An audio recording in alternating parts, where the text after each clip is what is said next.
Hey guys, welcome to The Grey Escape. It's the craziest show yet, right after this.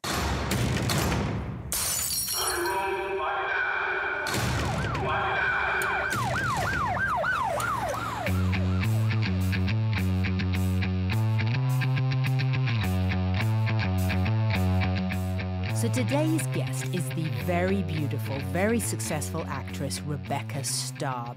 Just think of any TV show you've ever seen. She's been on it. She's done it. She's done everything. Dramas, comedy, movies. She's a working actress. You know what I'm saying? Now, I only met her very briefly before this podcast. And that was when I literally just approached her to be on the podcast. It was at a screening of a new documentary out called Doomed, which you may want to check out. It's a very cool, very mysterious story that chronicles the bizarre fate of the 1994 movie The Fantastic Four, which didn't get released.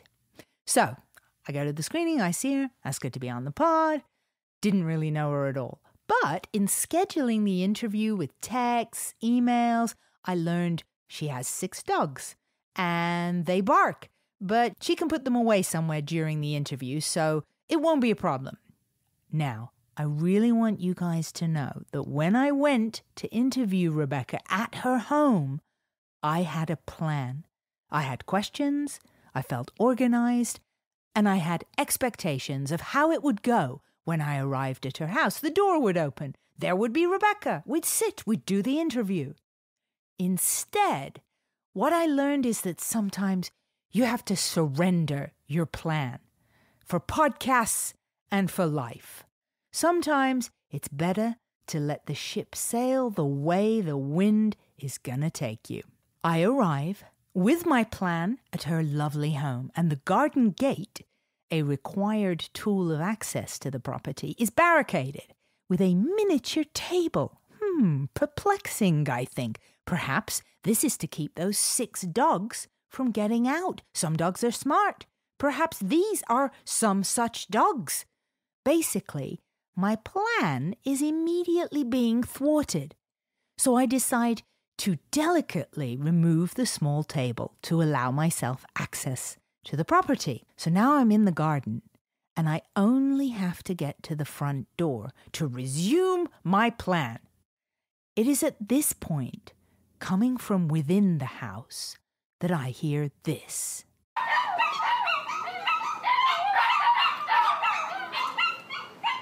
Naturally, I assume that Rebecca is being attacked by a pack of wolves. I don't know a lot about wolves, but I now believe them to be hanging out in the charming property of talented actress Rebecca Staab. So my plan slightly falters.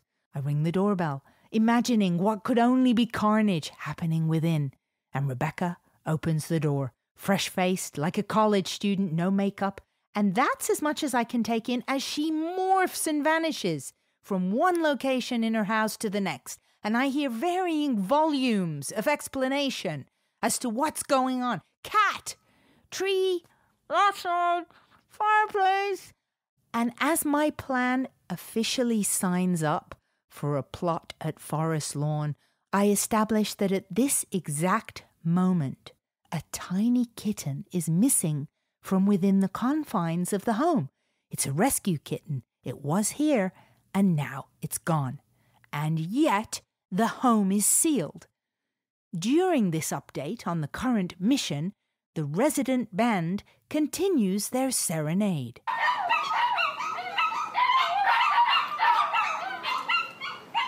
My plan is officially in the shitter. But I'm a cat lover, I'm a dog lover, I love them all. So I'm on my hands and knees with Rebecca as we scour her home for the missing suspect, weighing in at about 2 pounds, black hair, and fucking good at hiding. I'm proud to say I was instrumental in the safe retrieval of said feline. Rebecca had leaked facts to me, details, information, and I'd abandoned my own plan to CSI the shit out of the plan of this cat. She'd been in the fireplace. I know cats, they're creatures of habit. They like their own haunts, and this cat would be no different. We took a flashlight to the fireplace. Nothing. prodded hands around the fireplace. Nothing. It was only when I saw Rebecca, now head to toe in jet black soot, that I realize, wait a minute, this cat's black. She's going to blend in with a sooty fireplace. So I take a stick and gently poke around, and sure enough, a lump of soot disguised as a cat emerges. We are now 60 minutes into what was supposed to be our time slot for a 60-minute interview. My plan was now deep in kitty litter and in imminent danger of being flushed. But no, the mystery of the fireplace kitten had been solved. There was a lot of soot. It would be debatable which one of us would be cast in Oliver Twist. And I wondered what would happen next. The dogs had not yet settled. Rebecca was still highly mobile, recovering from the endeavor. It was like she was doing a brilliant performance dance known as "Why Did I Sign Up for This Frickin' Podcast?" With the ashes of my plan officially being sprinkled at sea, I was truly at the mercy of the lovely Rebecca Staab. As I had crawled around the home of Rebecca Staab amidst her 6 rescue dogs and newly found rescue kitten, I got to know her. And I promise you this, by the end of this interview, you are going to know her too. Rebecca Staab.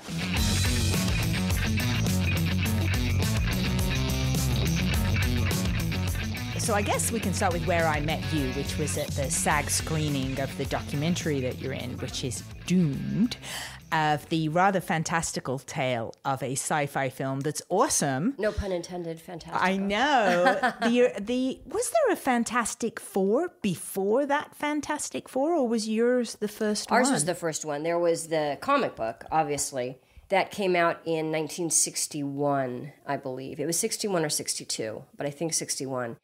But ours was the first. It was the first live action. So this is a rather tremendous story, hence having a documentary made about it now, that you were cast as Sue Storm, one of the leads in a major film. And I watched it on YouTube. Oh, did you? Yes, see it? and it's really good. It's a good sweet, film. Isn't it? It's just, it's surprisingly good, because the bottom line is this film was never released. Right. And yet it was made, and it should have made you guys all giant stars, and you should have banners at Comic-Con for the rest of your life. And it wasn't released. And so I Googled it and found it on YouTube and watched it. And it was straight away, it was like, this is really good. The script's good. The acting's great. Like, all of you guys are great in it. Oh, thanks. It, the funny thing is, with the casting, how similar we all are to the actual characters. I mean, acting aside, just who we are as people, that is the thing that I guess translates. There's just undertones of that, which is why when we were shooting it, it's a real buddy film. That the subsequent ones, the newer ones, were really about being blockbusters and action films and with all the special effects. Well, we didn't have a budget. So the most important thing was, the script, which they were adamant to keeping true to the comic book. And that's the main reason that I think the movie still has, these waves of resurgence, because this was over 20 years ago. And it's just a big cult hit because it was the comic book people who really liked it, because they really stuck true to the comic book, which none of the other films did. And since it was a low budget, it had to be really collaborative. So it's like you got to pull together and let's make this movie as good as we can, because we don't have time and we don't have money, but we have spirit. And that really comes through, because the 5 of us with Joseph Culp, who played Dr. Doom, we were just so much like our characters in real life. Alex Hyde White, who plays Mr. Fantastic, he's just a natural born leader. I mean, that guy, he's in charge. If we ever had a question, we would always go to Alex. Joseph Culp, who plays Dr. Doom, is just this presence and kind of this bigger than life and dramatic and deep. And he's just so much like Doom that we would all kind of like watch him from a distance, because all of us, we pretty much shared a dressing room, and then Joseph would be off by himself, and we're always like, oh, here he comes. Well, not like that, because he hung out with us, but he was always kind of separate. And Jay, who you didn't meet, who played Johnny Storm, is so much like my brother in real life. It isn't even funny. They look similar, talk similar, act similar. And so to me, that was just a natural. And ironically, we were neighbors, that he lived down the street from me. And then Carl, who was the stunt man inside of the Thing's costume, lived down the street from me the other way. That the three of us were neighbors. This is like a block party that became a movie. We carpool to work. And then Michael Bailey Smith, who played Ben Grimm, you know, he's always the gentle giant. Well, it was Michael's first movie ever. And here's Michael, 6'4", I mean, the most incredible muscle-bound body you've ever seen. Sweet. He was just like this very soft voice. I mean, he was just the gentlest, kindest man in this great big body. And it's like, it was just so perfect. So I think just the dynamic of who we were when we were shooting it and who we've remained in real life, that whenever we get together or we're at conventions or there's something going on, it's really like it's really us. Like we kind of have like these double identities. Yeah. And yeah, it's a really sweet movie. The the problem is there just wasn't a budget. So, you know, everything was begged, borrowed, and stealed as far as they needed for the production. And, you know, the special effects are next to nothing. Have you seen Doomed? Have you seen that? Yeah. Because you saw it that night. That's right. Which was excellent.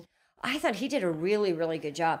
At the time when we were shooting, I was really in the dark. I had no idea that any of this stuff was going on. And in retrospect, even with those guys talking about it, they were far more aware. I don't know. I'm not a busybody. I just do my job. I'm not in like to the drama. Right. And so even if there were, something odd or swirling about something's off, I mean, to me, it just felt like a low budget film. That it wasn't anything. There wasn't anything weird going on. It was just, we've just got to kind of crank this out and do our best. And we were really looking forward to the sequels, because we thought we did a good job for what we had. Yeah. Just when you kind of saw dailies, you're like, oh, okay, hey, that's not so bad. Really is the beauty of film. Right. That, once you really light something and capture it, it is really magical. But in all honesty, I think that it has a longer life because it didn't come out. Well, it's become almost a cult little, you got to seek it out like a diamond in the rough now to find this and all film. The comic book conventions, because I think that if it had come out, it would have been, people were like, oh, because it didn't have the budget to really, I don't think, sustain, a continuing audience. So it really is a niche audience to begin with. And the fact that it never came out, it became even more valuable to that super niche audience. And that's been the nice thing, is that it's gotten more attention than criticism. I mean, even if people, the criticism that they have about it is viable. That, if the production value has a few shortcomings, but you go, wow, it was $1 million. Yeah, that's right. You can't even make a commercial for $1 million, much less, an hour and a half special effects superhero movie. Yeah. And was that the first time you had worked on a Roger Corman film? That was, yeah. I did another Corman film because we shot that. We started it was December of 92 and then January of 93. I did another Corman film in 97 that shot in Ireland. And it was funny because when I booked that film, I'd gone in and auditioned. I just had the sides. And then my agent called me later and she says, well, they want to book you. So I'll send you the script and you can take a look at it and decide what you want to do. And I'm like, well, of course I'll do it. Right. And she goes, don't you want to read it first? I'm like, it shoots in Ireland. I'm like, the script's going to change 1,000,000 times before we even shoot it anyway. I'm like, I like the character. I have the gist of the story. I'm going to Ireland. Let's just do it. And so it was the same kind of a thing where it was just, rubbing two nickels together to get the film done.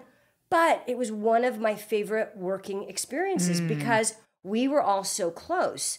Because Corman had just built this studio. He had this big piece of property, like this acreage in Connemara on the west coast, in the middle of nowhere. It was north of Galway, but north of this little teeny tiny town called Spittal. They'd built this studio and they built a manor house, this gorgeous manor house, so that, the cast and the main crew could live in the house, but then you could also shoot in the house. Smart. So he would just kind of, commission the kind of movies that needed some, grand edifice. And so it was myself and Robert Carradine and the director, Rob Sparrow. the editor, and the DP, that we all lived in this big manor house for a month. Wow. While we shot this movie. And the studio is literally like, across the, kind of driveway, to your left, to your right is like, the water. I'm like, this was the greatest working experience. And everybody in Ireland, because they're so close, and so you become really good friends with the crew. Yeah. And since it's Ireland, after work, when you wrap, everybody goes to the pub because that's just what you do. Right. Other films, you work in LA and everybody goes home. Yes. But everybody went to the pub, so then you really get to know everybody. And it is so funny that the two Corman films are probably two of my favorite working experiences, despite the production shortcomings, the real life value and the memory and the friends. I mean, I'm still friends with all of the people from both of those movies because of the circumstances. Yeah, it sounds like he almost was quite fatherly in nurturing this environment for relationships to blossom. I mean, it also sounds incredibly financially savvy to have your set be where the actors live. Yeah, because, you like get up in the morning, do hair and makeup in your room, and we're shooting in the living room today. It's like, that's convenient. The other common thread between those two films, because Fantastic Four, we shot out in Venice in this condemned building, nobody came around. And so, the director, a lot of times you're always interrupted by, producers and money people. And so on the Fantastic Four, everybody left us alone, and we just did the film. It was the same thing in Ireland because we're in Ireland. And so when you say that Roger Corman was a father figure, you go, yeah, but from, 7,000 miles away, that we were on our own. Right. And so it was a real bonding experience too, because when you're in production, everybody's part of the team and nobody's interrupting. And everybody wants everybody else to succeed because it's not where, the grips do this and then they don't touch sets. And it was anytime we had to do anything, everybody pitched in to help, the people whose focus it was during that scene really do their best. And so I think that those situations, even though the directors were shorthanded for funds, they had a neat autonomy over, the little village in which, we lived and worked in for both of those films, which is because of the low budget. They look amazingly good. Right. And I think it's because there wasn't a lot of interruption once production started. It's like, you can focus. Get this done. Right. It's movie and pub. Yeah. Right. And what did you think of the Irish people? Oh my God. Actually, I'm planning a trip to Ireland next summer with my sister because I shot that in 97 and have not stopped talking about Ireland since. I've traveled extensively. I used to live in Paris. I was modeling, and so I worked on location all over the world. And a guy that I had a relationship with years ago had a job internationally, so I got to travel with him all the time. I've been all over the world, literally. And Ireland it's magical. And it's not a cliche. The fact that it's ancient and has this history and this energy, it's the neatest place for, I just always go back to that adage that energy cannot be created or destroyed. And you can feel it there. It is just thick. It is so glorious. And the people are I learned a lot. I'm a really open, talkative person, but the great thing is in Ireland, there really wasn't ever any idle chatter. If somebody asks you how you are, how are you? They really mean it, and they will have something to talk to you about. And so, I would just be out shopping on days off or traveling around because, any spare minute that I had a car and I was gone. I explored everywhere as far as I could reach during that month. And they love foreigners and they embrace you and they want you to have some kind of connection to Ireland. And so even if your, ancestors don't hail from there, they want to find a trace of Ireland in you. And so they'll keep talking and talking and talking until they really find an absolute common thread. And they're like, oh, yes, you are one of us. And I found when I came home, something that I did when I would walk the dogs. Well, I only had one dog then. But, and LA is a super friendly place. And I would walk the dog, but, you walk the dog. I come back from Ireland and I walk the dog and I'm like, hello. oh, hi, hello, hi, how are you today? Oh, hi, oh, I like your backpack. I mean, I had to talk to every single person that I passed, and I would just laugh because I'm like, geez, I'm just like the people in Ireland. You've become Irish. I did, and so the other really good thing that I took from Ireland too, when I was talking about the collaborative, it was such an eye-opening experience working on a film where I knew every single solitary person in the crew. Because, usually maybe like the DP, a couple of the cameramen, script supervisor. You have a handful of people who you know, and that's basically it. You don't know the dolly grip and the painters. But since we hung out, I really got to know absolutely everyone. I knew all their names.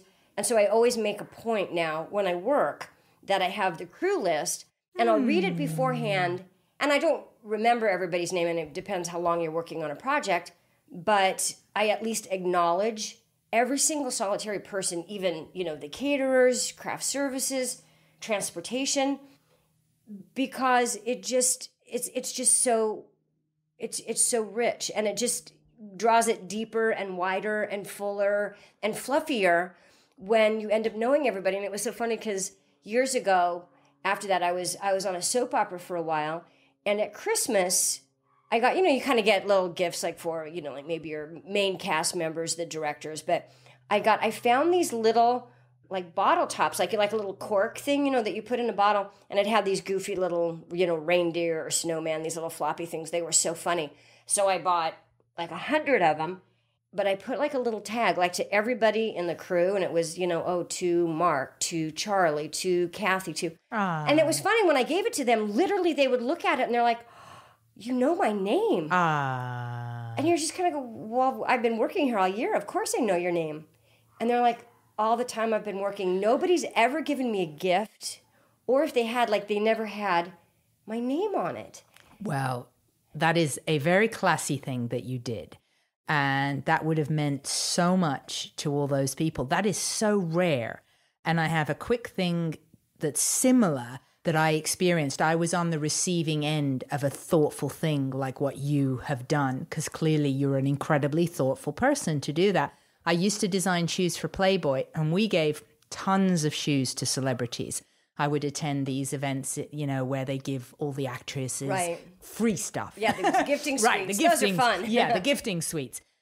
Out of all of the tons and tons of actors and actresses, I got one little thank you card one day, and it was from Terry Hatcher. Oh. And it was a personal little card, and it just meant so much. And truthfully, I don't even care if she didn't write it. If she had a personal assistant, it was handwritten. And even if she said, I want you to handwrite this little gift card to Natalie, that's thoughtful. Yeah. Two things that's funny going on that. I also, my other big passion is I renovate houses. And a couple years ago, I had this house down in Florida, this 100-year-old house that it just looked like a haunted crack house that I just restored completely. It was so beautiful. And, God, again, I totally lost my train of thought. You know what happens? My brain, I talk so fast. And so funny, my brain works so much faster, and then my brain even gets further ahead. Oh, handwritten. Okay. So you can edit this. Oh, no, I love it, because in all fairness, you've got a lot on your mind, because you're delivering a rescue cat. You've got all these rescue dogs. I got dogs barking, but I don't even remember. So anyway, I'm renovating this house, right? And I just had some pictures on Facebook. And then this guy, sends me a Facebook message, and he's like, oh, hey, my name's John. And he goes, if you're really serious about doing this, and so he had his phone number. And so he said, I'd like to get in touch with you about these renovations that you're doing. So I find a day where I kind of have a spare hour, which never happens when you're doing a renovation, but I sat down, called him, and he's like, do you remember me? And I'm like, well, if you remind me how I know you, then I'll remember. He used to be a producer when I was on Guiding Light. He was just one of the young assistant producers, and he was like in his early 20s then. Well, we all were. So cut to, however many years later, 35 years later, he's a big executive producer at HGTV. And he said, I was a producer on Guiding Light when you were on Guiding Light. I'm like, oh my God. I'm like, wait. You're really tall, right? And he's like, yeah. I'm like, I remember you. And he said, Rebecca, he said, because everybody kind of got fired all at the same time. There was at one point a new executive producer came in on a lot of shows. That's when they changed the regime. And so a lot of people lose their jobs when new head honchos come in. So we got a new executive producer. A ton of people lost their jobs. I was one of the actors who did, because they took off all the actors on the show that just were not one of the two main families. There were two main families. If you're part of the main family, you stay. If you're not part of the main family, I went away to college. My character did. And so he, being one of a bunch of the producers and writers, and a ton of people lost their jobs. And he was a really nice guy. He was a friend of mine. Well, I wrote him a little note and just said, la, la, la, la. I don't even remember what I said. So 2 years ago, when he calls me about being interested in this house that I'm renovating, he said, I still have that letter that you wrote to me. And he said, Rebecca, for everybody who worked on that show, all the actors that I hung out with, he goes, he knew everybody intimately because he was one of the producers. He said, you are the only person. And he said, even the older actors on the show that are the established ones and the ones that got to stay, and the older actors that you look up to and respect, he said, you're the only person. He goes, that is the only note that I got. Somebody saying, thanks, it was so great working with you, and you're not going to have another problem. And he said, not only did I save it, he said, look, it gets me choked up. It's so weird. But he said, every job that I've done since then, because when you work in production, people are constantly getting axed for one reason as another. There's always a revolving door of, cast or crew or production. And he said, anytime anybody ever leaves a production that I've worked on since, I always send them a letter. He said, that really touched me. And I was like, and here I didn't even remember that I had done it, but it's those little life lessons. And so now, since he reminded me, now I've gone back to, it is like, you're right, a little handwritten note. And here's like the funnier thing, that it's so small, but wow, it was one of the ladies, at Costco, when you go to Costco and they give you like the little samples. I love here's, the little samples. Chips and salsa. Here's a little pita bread thing. And they hand out the little samples, right? And one time I overheard these two ladies, and it was this elderly lady, and she's like, I've been here all day and I've been standing and cutting these things up, and people just grab things. She goes, nobody even says thank you. And I overheard that, and it's like, I just felt so kind of ashamed, because you don't, you just kind of take it for granted, and you're like, oh, a pita pocket, like you're so excited about this food. And like, these are real life people. And it's one of those little tiny things. And so now whenever I go to Costco and you taste those little things, I'm like, thank you. And like, they're shocked. They and they look back at you and they're like, well, you're welcome. Are you the lady giving all the bouquets to the snack ladies? But then it's kind of funny, because then other people will hear me say thank you and they're like, oh, thank you. And I'm like, oh, I hope I just, kind of inadvertently taught somebody that. I think I always say thank you at Costco. I think I have that going for me. It's just little stuff. Even at the grocery store, the checker. And I always remember, because my mom, and they're like, hey, how are you? I'm like, fine, how are you? And like, oh, I'm good. Because they're just kind of, everybody just kind of goes on and ignores them. So I just always think that's, what's so funny too, the other thing that I learned on a set from somebody, I was working on a pilot it was a Glenn Larson series called P.S. I Love You. And Connie Selica was the lead. And I was really young. It was one of the first shows that I ever did. And we were shooting out in Palm Springs. And when I started, I was, in my early 20s. And I was from the Midwest. And so, manners were always really important. And I was always really respectful and never wanted to bother people. I'm just going to do my job. And so I would remain pretty kind of quiet and timid, not because I'm a timid person, but I actually felt like I would be interrupting or disrupting somebody else doing their job, which isn't really the case, but that's how I always was when I started. And one of the greatest lessons that I learned, I was there just in line for food at the commissary when we broke for lunch. And Connie Selica just comes breezing through, and she marches right into the little trailer, where they're cooking. And she goes in and she hugs him and she's like, hey, Jose, what are you doing here today? Da, da, da, da. And she's like, Mark, what do you have for us? Oh, this is great. And she went in to the guys that were cooking and went in and hugged them and was just laughing and sneaking little stuff from them. And I just remember standing in line, and it's not, I don't know, it was one of those young actress moments where I'm just like watching her in the trailer going, someday when I have a show, I'm going to be just like that. Because, it just kind of teaches you to walk in and, give people a hug and to really appreciate them in every department, because it's not just, the director and the lighting guys that should be getting all the attention, because that's the only people that the actors pay attention to. And so it's, I'll always remember Connie from that. And I haven't worked with her since. And you know how life is, you always end up coming back around to somebody. And it was a little moment in her day that I'm sure meant nothing to her. And I just want to say, everything that I've worked on for the last 30 years, I always remember like that moment of watching you hug those guys and go, someday I'll have a show and I'll do that too. And I'm watching you tear up now. And I know. It's choking me up. It's making me... I get so emotional. Like sometimes like, am I pregnant? What is the deal? Like everything makes me cry now. Oh my gosh. I'm exactly like this. And I haven't met anybody that cries. I cry a lot. Like things just tear me up a lot, I'm not, kind of in real life, I'm not one of those big boohoo people. And that's the funny thing. I'm not really a crier. And so as an actor, I'm not one of those cry on cue. Crying is really hard for me in a scene. And so when I do have moments like this, when something kind of wells up, that little actor part of your brain in the back corner is like, oh, you should remember how you felt when you were telling that story, because, that's important. That sometimes when you have a scene and somebody, it's just two people talking or regaling a story, a lot of times I take it very black and white. Oh, here I am telling a story about something that happened 30 years ago. And I'm more interested in acting about telling the story. And then I have to back up and go, oh, but this is in here because it really means something. Yes. She's telling the story for a reason, not just to convey information, and so like just this moment when I was getting choked up telling those stories, I don't know why, but you just go, there are little things that do affect you. And you go, okay, now carry that into I studied with Uta Hagen when I was in New York. And the most important lesson that I ever learned from her was just to study yourself in real life.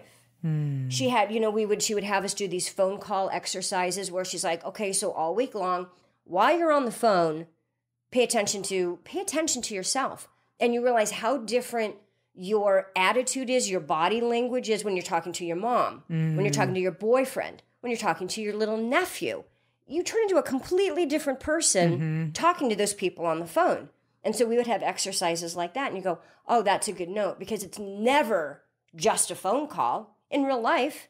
And a lot of times, you're on a show and it's like, oh, you get this phone call and you're like, blah, blah, blah, acting it out, hang up, and you go on with the scene, and you realize there's so much in that phone call and so Uta was really great. And so there's just moments with, I just really observe myself in real life, because when you can take that into a scene or into a character, you just go, you don't really have to manufacture anything, because you just doing it as your absolute honest self and then adding whatever, idiosyncrasies you need for that character, you realize it's going to be more unique than what anybody else is going to come up with anyway. So you don't really have to come up with it.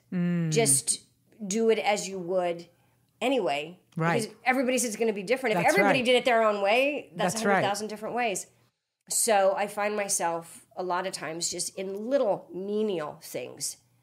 Oh, wait. And I kind of become a third person watching myself or listening to myself. What do I do when I'm out trimming roses? And I find, because a lot of times on TV or in auditions especially, you sit and you talk and you stare at the person and you go back and forth and you take turns. You never do that in real life. I'm in constant motion. And I realize, if I'm talking to somebody, you're cleaning up the kitchen. One of the biggest things, when I'm mad, I clean. And if I'm really mad about something, and so it's so funny. If I have a scene where I have to be really mad, I've got to go talk to the prop person. I'm like, I need this and I need that, because I need stuff to do, because that's what I do when I'm mad. I clean. And it has maybe nothing to do with the scene, but it has everything to do with, the character or making, and it helps, because it can either build it or you can, use it to expel it's so that's like one of the things that I notice in real life. And, they're all around us as actors. Yeah, you're so right about how we never just sit staring back and forth like a ping pong with somebody. I remember Googling I remember looking up the audition of Aaron Paul for Breaking Bad. And he's like so fidgety in the audition because he's like a real person. Yeah. And I watched it and I was like, wow, I I never would have thought to be so fidgety, you know, and he's shuffling with his pants and moving around, but it's so real. And then, you know, the actor who plays Hank as well, same thing. And they're all just, it's like watching a secret tape of somebody that didn't know they were on a camera, you know. Yeah. So you're so right about that. How long did you study with Uta Hagen? I was in her class for about a year and a half. Her first book was out, and my class was the one that she was teaching while she was writing her second book. Mm-hmm. So in the second book, when she refers to things in class, I was in that class. So I feel like that's like my little piece of like eternal history that, you know. What year were you there? That was I left in 89. So that was in 88 and the beginning of 89. Okay. It might have even been before that. It might have even been 87. I'm trying to think when I even started with her. Gosh. Yeah. It was either 87 to 88 or 88 to 89. The only reason I ask is because I lived in New York for a bit and I was taking classes somewhere else, but I would audit Uta Hagen's classes and I thought it would be very funny. What years were you there? It was 95. Oh, yeah, because I was in New York. I was in Paris. I went to Paris in 82. I was there 82 to 85. Then I was in New York like 85 to 89. I moved here. But I was back and forth. I was really bi-coastal. I refused to leave New York. I was one of the most willing people to come to LA, and but once I came to LA, I realized how New York I really was, and I refused to let go of that. So I went back and forth a lot for probably about the first year and a half. But my first 3, maybe 4 years here, I constantly had to say, I just moved here from New York. Because it felt like I did. Because I really hadn't, I wouldn't let go of New York. And I really identified it with it so much more. And I couldn't stop saying, I just came here from New York, because it felt like I just did. And plus, you know, your first 4 years here just went by in a flash. And it took me a while until one time I caught myself saying, when I grew up in Nebraska, and it used to always be back home. That was home. I would be here and it's like, oh, I'm going home for Christmas, or I'm going home for my nephew's graduation. And one time I was back in Omaha and I said, yeah, I'm going home to LA next week. Oh, I just called LA home. And I realized, oh, that's home. It's home now. And now it's been 26 years that I've been here, which is crazy. Wow. Not crazy. It's just unbelievable that much time has gone by, because it's a blink and I feel like exactly the same person. Well, a lot smarter, thankfully. And with more dogs. With more dogs and more wrinkles. And it's funny that when you look at pictures, because in your mind's eye, you're the same person. Yeah, of course. And I look at pictures with my first dog and I'm like, oh my God, I'm such a baby. I was so young. Like because I never felt like I was young. I always felt like, you know, seasoned and grounded and experienced and smarter than the average bear. And you look back and you're like, I was such a baby when I came here. So I figure anytime we look back, we're always going to be young. So that's why, you know, even when you start to feel like you're getting old, you're like, no, because 5 years from now, this will be young. Yeah, that's right. So yeah, that's right. Yeah. I've got something I would love to ask you about. Being as you're, you know, a beautiful actress, you've been in this industry for a long time. I'm really curious.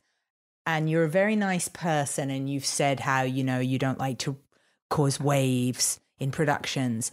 Have you had, like, what sort of experiences have you had with the casting couch? Oh, you know, I think if it happened, I was oblivious. Just because I've just always been focused, or I I think that there was definitely an element of naivete because, I just didn't think that anybody would be thinking that. Oh, they can't possibly be thinking that. And even my old boyfriend at the time, when I first came out here and I was working gangbusters and I would just book show after show after show. If I had 10 days off in between shows, I was like, oh my God, I haven't worked in 10 days. Everybody's like, I hate you. And, you know, when I would get something sometimes, and he was one of those, thank God I'm not with him anymore. And this is one of the reasons, you know, I'd book something. He's like, well, of course you got it. Not, you know, because of any other reason than, you know, It's like, you know, oh, they just, you know, I was like, what? It's like, because I think I don't run into it very much because I don't give off that vibe. Right. I think that I've never really played the sexuality, or I don't walk into a room with that kind of, oh, I'm going to seduce this person, or, oh, I'm going to make this work in my favor. To me, that was always just so distasteful. You know, I grew up like a very good girl, like quote unquote, and that just always went along with me. And I mean, when I went to Europe, when I was in Europe for 3.5 years, modeling. I mean, this was in the mid 80s, and that was during that whole, you know, when cocaine and la la la la la. But you know what? I was working. Right. And that has always been the difference, because you go, I have a job. Right. Well, I got to get up at 7 o'clock in the morning. I have to be at L all day. And you know, you got to come home, and, you know, I was very disciplined. And I think since I was always focused on work, even when I was modeling, I never got caught up in, you know, that stuff where it's parties and, you know, pimps and that. I was always like, what? What are you talking about? I'm like, or if I was at one of those dinners, I mean, I was just always smart enough. If you're somewhere and it starts to feel uncomfortable, or you go, I'm getting a weird vibe from either this situation or this person, you get up and leave. It's like, well, I have to work tomorrow. You know, you get up, you get your purse, you get a cab, and you're gone. That I was never, so I never really let myself become prey, I don't think. And so if I sensed it, I would leave. I never walked into the room looking for it, which I think some people do, nor if even anybody was projecting that to me, I missed it. It was over my head because I was just concentrating on what I was doing for an audition. So I'm sure I didn't get things. I'm sure there's a lot of jobs that I could have got if I had played that game, or if I wanted to. There was actually one show, the only thing I've ever gotten fired from. Well, Guiding Light, I got fired, but that was, you know, that's when they clean house. So that, I don't really count that as firing because, like, you know, 60 people left the show. But there was a pilot, and I won't say what it was. It didn't even make it, so nobody would even know anyway. But a pilot that I did, and we were down in New Orleans, and it was a writer-producer. So, and he was, you know, this tall, good-looking, very powerful man. But I had a boyfriend at the time, and I don't think in those terms. I don't meet somebody and like, hey, here's an opportunity for me. Right. Or if somebody's looking at me in the same way, it just kind of rolls off because I'm not looking for it. But that was when I got this role, and it was an ensemble cast, and I don't know, it was probably 4th day into shooting. You know, because we were in New Orleans. Again, you're on location, so you go out a lot. And so it was one night at dinner, and everybody was out at the restaurant, and I just got up from the table to go to the ladies' room, and this guy who was the writer, producer, kind of cornered me like in this hallway. And it was one of those moments where you're like, oh, I'm really kind of trapped in this hallway. And then you can feel it, just like, okay, I get what's going on here, and I very clearly understand what he wants.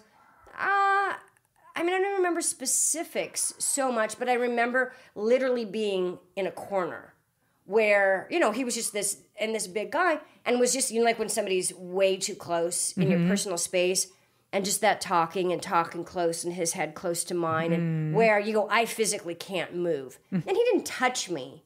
Or maybe he did. I mean, he didn't touch me inappropriately, I should say. You know, if he, you know, had my arm or whatever, I don't remember specifically because I didn't feel threatened. I didn't feel like, oh, help, get me out of here.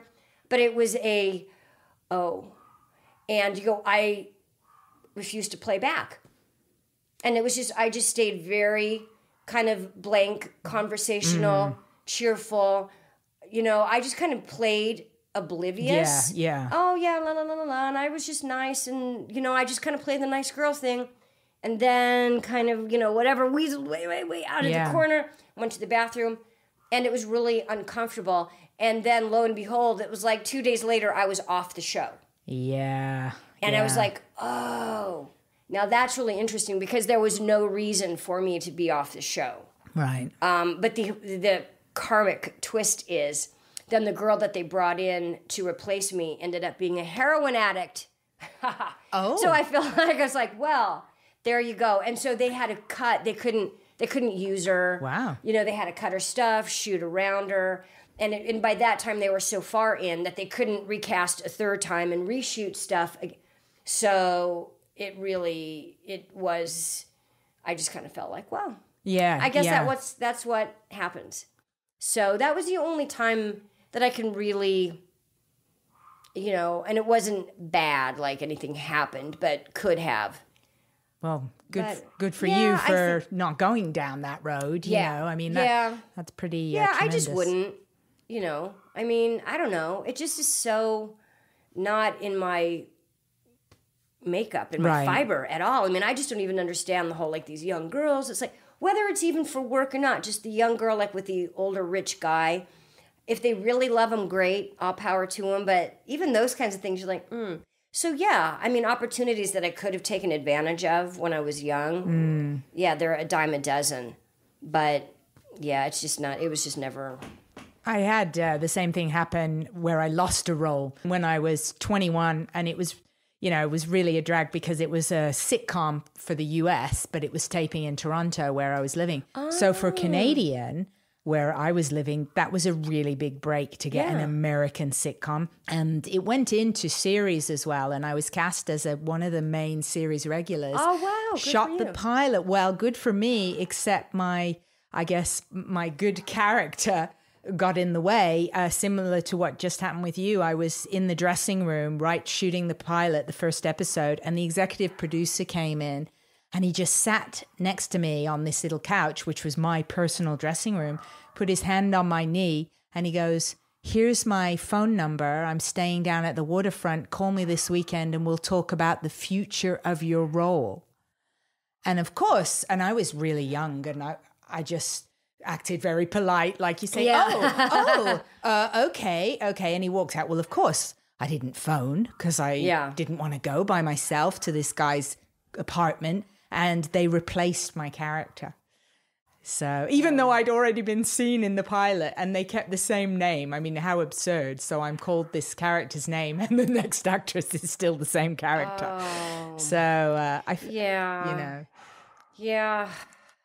I guess, I mean, I still think it's out there because one of my actress friends actually in the UK, she just told me a horrible thing, which is just really, really horrible, of a movie producer making a move on her and basically totally full out saying, if you sleep with me, I'll put you in a movie, just really scum. I had to say it twice, scum. We can start a rap now. But I think it also happens to men as well. I hear that. I hear that. Yeah. Well, because Will, my boyfriend who works a lot, and he's, really good looking. And, there's the constant, question about, when are you going to come out? It's like, what? But there are times when, I think as a guy that there's casting directors, either females that come onto men or men who come onto men. And then it's, how do you play it? Yeah. Because it's, I think maybe it's even more awkward for guys because for a girl, it's understanding you'd be prim and proper and say, oh, no, whatever. But a guy, I suppose there's some sort of macho reputation. Yeah. Maybe, who knows? I don't know. How can I say? I know, because there was, one guy that, would Facebook Will, like, a lot. And well, that's shitty there. But he knows me. And so he knows that we're together, but they were just kind of, and nothing that you could go, oh, this is, but you always get that feeling. And I'm like, why does he keep writing to you? And Will's like, yeah, I know. I'm like, yeah. But then you just, play nice and nobody makes any waves or anything. Right. But so I think those opportunities are there. There's a lot of lures that are thrown around on a daily basis, but I was just never, I was never like that. And there was actually one time something that I was invited to with a friend who's also writer-director, very prestigious, and had invited me to a premiere. And I had a boyfriend at the time. And I'm like, yeah, well, what time? Well, okay, well, then we'll meet you there. And he's like, oh, well, I wasn't inviting both of you. I was like, oh, you just want me to come? I was like, well, I can't do that. No, that's right. Yeah, and so you're just like, even if it was, wasn't like a move, even if it's like, okay, it's his premiere and he just wants me to be the girl that he's with, even if it's just friendly, then you say that from the beginning. Yeah, that's right. You just say, I'm going by, you make that aware from the beginning. But maybe he thought that I was aware of that because I really, sometimes I'm oblivious. I can just really be naive because I'm like, well, that's not what he means, and then you're like, oh, I think that is what he meant. Well, I don't think it's oblivious. I think it's that you're a nice person and you want to see the best in people. So you don't want to think somebody's got an ulterior motive. Yeah. You give them the benefit of a doubt, which I have done as well and still continue to do, but still experience disappointments with that. Not too long ago, I went to see an agent who had seen me do stand-up at the Comedy Store. And no names will be mentioned. So for any future potential agents, your future reputation is safe. But this was a big agent, and he saw me do comedy at the Comedy Store. And I actually went to meet him with a guy at his office because I had written a script with another comic. So we both went with our script together. And, this comic was somebody who was also in my life as well, like a life partner. And that was very clear as well. We had said, we're a couple. And this agent wrote to me an email, and he's married. Like, he's married as well. And he wrote me an email. I mean, how dumb is that to put it in an email? Wow. And he wrote something really sexual in the email of what he would like to do. And it was just like, are you shitting me? And it was so disappointing. Because he had scouted me at the Comedy Store. So I was genuinely excited. Yeah. Like, wow, I've been discovered. And he's a very reputable acting agent. And my background before comedy was acting. So it was really disappointing of like having this excitement of, oh, I'm going to be with a great agent. And oh, he wants me to, yuck. Yeah. So obviously, I didn't, that was that, I didn't pursue it at all. I can't remember if I wrote back something kind of snotty or just didn't respond. Right. Yeah, so I still feel it's still out there and alive as well. There was a guy that was a big producer who was just a dear, dear, dear, dear friend of mine. I mean, we were just the greatest friends always. And, that was somebody that, if people thought something was going on, it's like, what? How could it be? It's like, why can't you just be really, really close friends with somebody? And he, knew all my boyfriends, and everybody would always come along. And so it's just like, no, there's like nothing going on with him. I'm not interested in the least bit. And like that always pissed me off, that people just assumed, I was like, what? Why can't we just be friends? I mean, it's kind of that backwards opposite where you just go, we are just really good friends. And, we were for years. And you mean they would think that you were after them? Yeah, they always thought something was going on with him. And it's like, what? Why can't we're just friends. And a lot of it was more people from his circle who thought, oh, I was, and that just always just makes me boil, because you just go, I am not that kind of person. And so I think I just really take more offense to it than anybody else, because it was just somebody who was a friend. And so it pissed me off in reverse, where there was never anything going on. And he never, came on. I mean, nothing ever, ever, ever. But then anybody who was around, it's just because we were always just great buddies, always assumed that something was. And it's like, well, why can't two people just be, good friends in Hollywood? Yeah. When you each have, your respective relationships, and and it was just. Well, that's what paparazzi's for. Yeah, that's to right. Capture those friendships. Get all the dirt. Yeah, to capture those friendships and turn those into covers. Yeah. Brad Pitt picking up some prescription and suddenly he's having an affair with somebody, Well, it is. It's like, it's an interesting question, because looking back, when you go, oh yeah, I've been out here for 26 years, or even when I was in New York, for the whole time that I've been in the business, it is true when you think, oh, how different could things have been if I had done this or if I had done that. And, there are times when, I know I lost things to people who did play that game. And I don't know. I'm not wired like that. No, me so neither. It'd be interesting. Yeah. It goes on. Yeah, it does go on. And I feel we're very similar. from when I first met you and heard you speak at the event. I mean, there's girls you meet and you class them as good girls. Yeah. And I'm one. That's and me you too. one. And so we recognize each other, but sometimes, I mean, just the other day, I was telling somebody about this, the sitcom. We got on the topic of sitcoms and I was like, well, I could have been on a sitcom right out of the gates in my career in America, but I didn't sleep with the executive producer. And they said, well, what was that? What would that have been worth financially? And I said, well, just what I was told at the time that I was landing just for season 1. And this is going back, I mean, I was young, so this is 20 years ago, was $40,000 immediately, 40,000 US dollars just to tape the first batch of how many episodes. Now that 20 years ago, for a young actress, that's a lot of money. That's and then you have deposit. cachet, because then it's not even just the money from that one job. That was your launching pad. Yes, yeah. And then now you're the go-to girl for anything comedy. Yeah. And it was a great role as well, hence, and it suited me. It was a sort of character that I tend to play in comedy that's a very sassy, snotty girl. I want to see your stuff. That's funny that you, it's so funny that you lived, how long were you in Canada? Gosh, my parents moved there when I was 13. And so I grew up there. That's why we get along so well. It is so funny. All my best friends are Canadian. My relationships are 90% of them all Canadian. It is so funny because it's like, oh, then you're partly Canadian. Now I get it. It's even funny because people are constantly, look at even my...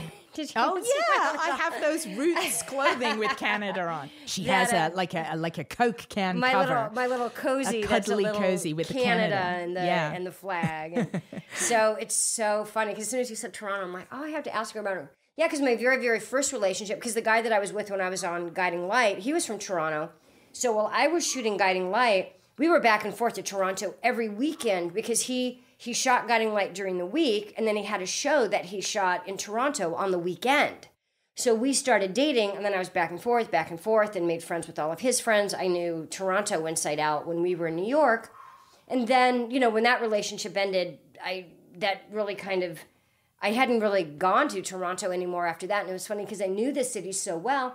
But when we moved out to LA, there's a huge Canadian contingency in LA. So I had instant friends. I mean, we moved out here. And it's funny, the very first show that I did Matlock, was the first show that I did when I came out here. And the girl who played my best friend on Matlock, she was from Toronto. So Sean, my ex, looked at the call sheet and he's like, Tanya Williams? He said, is she Canadian? I'm like, I don't know. I haven't worked with her yet. He said, ask her if she's from Toronto. So I go to work. I'm like, are you from Canada? She's like, yeah. How did you know? Are you? I'm like, no, and she knew him. And so instant best friend. So she's playing my best friend on the show. And it's like, oh, so then we're still friends after all these years. And yeah, there were just all my best friends out here. 99% of them are, from those early years, Canadian years. And even when I was modeling, it was so funny because I lived in Paris. And it was one of those, there were 6 of us girls in like a 2-bedroom apartment. And the one that I just clicked with, she was from Windsor. And so she was my best friend out of the group of us was this Canadian girl. And I worked on location a lot. And this one client, they would book, the same girls over and over. And so the one girl, whenever I would do those trips, she was from Vancouver. And so she was I had my best friend in Paris, my best friend on location. And so those 2 girls. And then, so then I moved to New York, then met Sean. He was, Canadian. And then Will's from Montreal. Oh, okay. So, another Canadian. And I just had my birthday last week, and it was funny, like the group of girls at dinner, it was me and one other girl who are American-born. Like the other 6, it's like Canada, Canada, Canada, wow. Canada. It's like, no, so I'm an honorary Canadian. So, well, that was funny, speaking of Toronto, because then a couple years ago, before Will started on General Hospital, he was going back and forth because he can work up there all the time. And there was always more work there than here. So he was constantly in Vancouver. And then there was a point that he had a recurring role on a show in Toronto. So I went up for 3 months, and it's like we were just like this close. I'm like, we can just buy an apartment here. It was just so nice because it was being kind of like being back in New York. Yeah. And it was nice to refamiliarize myself with the city geographically. Yeah. It's an awesome city. Well, but I know more Canadians in LA than I do in Toronto, so it's kind of funny. It's like, yeah, but LA's kind of more Canadian to me than Toronto. And we had planned, I actually got my residency. Okay. So I have my residency wow. so I can work up there. And so we were actually planning on, taking the dogs and going up. We're probably going to set up shop in Vancouver. Okay. And then Will got General Hospital. So all of that kind of came to a screeching halt. So I have my papers to work there. And so I audition a lot. I just have to put myself on tape. Right. But I kind of lose out on that edge of walking in the room and having them see you in real life. Plus, you kind of have to see and be seen. Yeah, but then you get the cachet that you're flying in from Hollywood. Yeah, flying in from LA, yeah. So at some point, we'll end up back up there for sure. But it's funny because I finally get my paperwork to work up there, and now we're here, which is fine because it's the best of both. But it's just so funny how Canada... And then... Look at, do you like how I get one story and then that's what I should have. Like I can put the title of my biography and then that's great. I'm like really into like our family history and genealogy.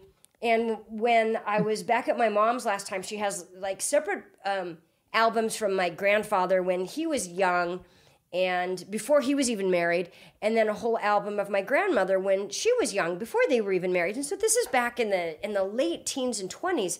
My grandmother and her brothers and sisters, we know what they did. They actually made musical instruments that they physically made, like the violins and the cellos, that they made instruments and they sold them in Canada. They're from Kansas, like this little town, Hayes, Kansas, in central Kansas, and they made all these instruments, and they would go on these huge cross-country road trips in Canada. So it's ancestral with you that you get on. I'm like my grandma was in Canada all the time, too. So I'm like, that is so weird. So I have all these incredible black and white photos from like the 20s, when it was the roaring 20s, and they were hip and fun and, dressed to the nines and, drinking and partying and all these stuff, like these cross-country pictures of Canada from the 20s. I mean, it's such a valuable little treasure, like this time capsule of my grandmother and her brothers and sisters in Canada. That's lovely. So, yeah. Oh, well, this is excellent that you're an honorary Canadian. I am. Because it's so rare for me to meet somebody who's, you're really a solid working actress, and I'm around lots of comedians, so more than actors. I'm curious, when you came here, did you get invited to loads of parties where you would be invited as part of a girl quota? Like some guy used to round up new actresses in town, and he was like, here, you can get into these parties. Right. And he would I think he would get paid some kind of amount of money for bringing girls. No, because, we kind of had, going back to what I was saying with the Canadians, we had an instant circle. Okay. And plus I was in a relationship that happened when I was modeling in New York, I was with Ford's. And so a lot of time people, big celebrities would call the agency because they, either needed a date or the same kind of thing. And so it wasn't in that pimping kind of way. I mean, it was always across the board. And they would call the agency, which I had to respect because then the agents were like, again, I was in a relationship and I was always working. I never had time for that kind of stuff. So I know that at Ford's, people would call, and either the bookers would just be like, are you nuts? It's like, we're not that kind of an agency, but big celebrities would call. And there's somebody who was actually married they'd call the agency to go out with some girls. Wow. And ended up marrying one of them. So, no, I was never part of that then, either in New York or here. Because, Sean, my ex, because I don't know, because he was kind of connected. Ironically, he was a comic. And so a huge part of my background also, when you're saying in comedy, because he had started as a comic, he'd been a magician. What's his name? Sean Thompson. He's probably older. He's older than you, obviously, but I don't know. I think this is a freaky thing. And do you say he was Canadian? Yeah. Did he host a kids show in Canada? Yeah. He hosted Switchback. So did I. My God, because that's the one that I was saying that we flew in back and forth on the weekend when we were on Guiding Light. Sean you Thompson, were on Switchback? I hosted Switchback for years in You Canada. must have been like 6 years old. You are like so young. Look at that, just gave Yeah. That is so freaky. I will have met Sean Thompson as well, but I sure know the name. What region did he host? Because it was regional. He was Toronto. So I did the Toronto one as well, but I started off in Ottawa. I wonder if you did it. Oh, that's so funny. But what years were that? Because maybe he quit. Because maybe he was done then. Yes, he was probably famous by then. I was on it from like 88 to 91. So that was after. Yeah, because he was on. Well, I met him, in 85. So 85 and 86. So he would have been who I took over from. That is so funny. Did you know Beverly Hills? Did you know Beverly? Her and her husband, Earl Jive, the live Earl Jive, he was a big DJ in Toronto. Beverly is not her real name. That was her like DJ handle. And she was on Switchback as kind of like the gossip columnist.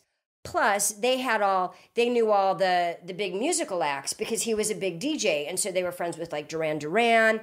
And, so Beverly always kind of had that connection with Switchback too. So I didn't know that, you know what, when you came on, she was probably already down here. Because there was a big migration, kind of, a bunch of them were in New York at the same time, and then a bunch of them, the Canadians that we knew in New York, all moved out here about the same time. Hey, how's it going? Welcome to our podcast. Nice to meet you, Natalie. Hey, Natalie. Welcome to the podcast. Welcome to our. Now it's really live. We had live barking dogs. Oh, that's okay. That is so funny. I thought, was Olive down here? Because I don't know if she jumped, because somebody was at the door and I think it was her. And so I thought, how did she actually bust through the door? You've gone through everything here. You helped me find a cat. We did the interview. We have a very related past. And now that's Will, by the way. Yes, I gather. This is as live as it gets. Yes, this really is. The energy of your whole home and life. So, gosh, that is really going full circle. That is so funny. So, by the time you were doing that, then I wasn't going to Toronto anymore. So we probably know like a lot of the same people in Toronto, but I was probably just scooched in and out right before you. This is the most press Switchback has gotten for 20 years, can I just say? Did you know Howard Busgang? I know that name, Because he was because I knew like all the stand-up guys kind of from Toronto, because Mark Breslin. Yeah, I know Mark Breslin. Who ran Yuck Yucks. He was from Ottawa. Yeah. I met him when I was 16 years old. Hi, Mark Breslin. Yeah. I'm giving you a plug. Hi, Mark. Mark asked me to buy pop for him once. Well, here's the funny thing, too. Going even fuller circle, like where you live, which I won't say the street that you live on here in case you don't want people to know. When I lived in New York, Mark came out here because Mark was working in LA. He lived on that same street, not there, but in a house up on that street. And so I knew the name of that street because we would come out from New York and go to Mark's house. Then when I moved to LA, I lived on that same street. And I'm like, oh, this is where Mark lived because he lived up there. And I'm trying to think of just the other connection with him too. Gosh, that is so funny because you probably know then a ton of the same people. I bet you I know all the guys you've dated. You know all the guys? And so, because I was only with Sean. They're all Canadian? But it was all those guys. But then we came out here and then, because then Mark then was casting the Joan Rivers show. When Joan quit the Joan Rivers show and they had kind of all the rotating hosts, Mark was casting the Joan Rivers show. And then he brought Sean on as a host because we were still in New York. So Sean came out to host and we went back and they brought him back again. So he was kind of an ongoing host because they were trying out all these different comics to host the show. What was it called? Like the Late Show, whatever. That was Joan Rivers' show. And it came down to Sean and Arsenio Hall. Wow. And it was down to those two. And then Arsenio got it. And so again, you talk about like the sitcom that you ended up not being on. That was the thing. If Sean would have ended up on, instead of Arsenio, right, that would have been a whole different thing for him. So I was in on that whole, stand-up kind of thing because of Mark and because of Sean. And then another really good friend of mine, Pat Hazel, who I knew from Omaha, who was also a background in magic and comedy. So he was really tied into comedy here because Sean really never did comedy here. He did it in Toronto. Well, my friend Pat was huge in comedy here. He used to open for Jerry Seinfeld. Okay. So which you've been on. Which I was been on. And when I was in New York, because when Pat opened for Jerry all the time, he would be on the road with Jerry, so they would come to New York and we would all hang out. So I would hang out with Jerry and Pat in New York. And we went to a Mets game. We'd go out for pizza. So when I ended up years later getting cast on the show, I'm thinking, in that very modest kind of way, well, he's not going to remember me. And even Jerry's like, hey, how are you? Remember when we went to the baseball game? I'm like, well, of course I remember. You think I'm going to forget that? And so it was really kind of funny because I had all these layers of, the whole world of comedy. Yeah. And you've done tons of comedy. Well, yeah. I couldn't believe how much comedy you've done. Well, because I could always play the straight guy. Because I just really can't do characters or caricatures or, my timing. I don't really have that kind of a bone, I don't think, unless I could really play myself. But I could always play the straight guy, which is when you're the guest star. It's perfect to be the straight guy because they have to be funny. And that was really in the heyday of all the sitcoms. So, yeah, I did, Seinfeld, Cheers, Home Improvement, Ellen, Dharma and Greg, Drew Carey, what else? I know you've done Glee. Oh, yeah, Glee. Well, I don't really consider that a sitcom. But, because it was in that whole kind of, that whole sitcom thing. And then I had a series regular on this TV show called Live Shot that was a brilliant comedy. It was a dramedy that it was a live newscast kind of a setting, but just with this really wicked dry humor. That's what I can do. I can do the really straight, dry stuff. And I was, it was, remember when Sports Night was on? Yeah. Sports Night came on shortly after we got canceled. And so they kind of, it was like, it was a bit ahead of its time, this Live Shot that I was on. And it was on the first season that, I don't know if you remember, there was a network called UPN. Mm-hmm. Oh, yeah, sure. When Paramount had their own network. Right. It was right when, all of the, Fox, like all the studios, it was like that first foray. And so the good and the bad about that show being on the first season, like we did a whole first season, like when I got booked, it was an instant 13 that we didn't have to do a pilot. Yeah, that's great. And it was actually picked up for a second season. So we were supposed to go back. And again, that's the one that got away because if we had stayed on a second season, it would have been huge. It was such a good show. It was so smart. It was so funny, but it was almost too smart. And it was on a network that nobody knew, and it was Channel 13. And at the time, nobody went up to 13, like all the TV shows, it was like 3, 6, and 7, and 11, you never, because Fox was on 11, 13, nothing was on 13 yet. And it was the very first season, so nobody saw it. And it was so good, but then by the second season, you're getting a little bit more press, and they simply canceled it because there was a production company that was producing it for UPN called Reicher. And they got into a battle, Reicher and UPN, over who was going to pay the publicity. And Reicher's like, well, we're just producing it. We don't have to finance publicity. UPN's, we're just buying the show from you. We don't have to do publicity. And it was like, you do it. No, you do it. No, you do it. We're not going to do it. Well, we're not going to do it. Well, then if you don't do it, we're just going to pull the plug. Oh. Fine, go ahead, because we're not going to do it. Wow. And they pulled the plug. Wow. And UPN didn't think that they would. And so we didn't get a second season only because they were in a fight because neither one of them wanted to pay for publicity. Basically because of somebody's ego. Yeah, and it was such a good show. And it's like, because it's one of those things you go, the career that I could have had. Because it was a newsroom drama, and it was David Burney and I were the two newscasters. And I was just, that perfect, but, very driven newscaster. Yeah. But just a sex fiend off screen. And so he and I just have this really demented, kind of sex life thing, but I'm in charge of it and I'm in constant denial of it, but he's my little puppet. And it was so funny. It was just it was the greatest show. The scripts were so funny, but I could just play very straight, very driven, very dry. Yeah. And I remember one time one of the producers was directing an episode, and we'd finished this day, and it was so good. And he's just like, "Oh my God, I know we're going to get canceled." And we're like, "Why?" He said, "It's just too smart. It's just too smart. Nobody's ready for this show yet." And then since there was only one season, it couldn't go into reruns because who's going to watch? There was like kind of no point.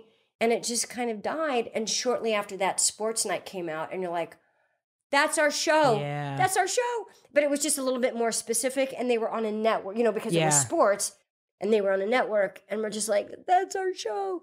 Yeah. But yeah, with comedy, now there's just not that many comedies being done, and I wish I were a better comedic actress, because there would be a lot more work. And I think that is such a skill set, and it's just with the whole timing thing that it's just there's more of a formula with acting, comedy, and I just don't have that.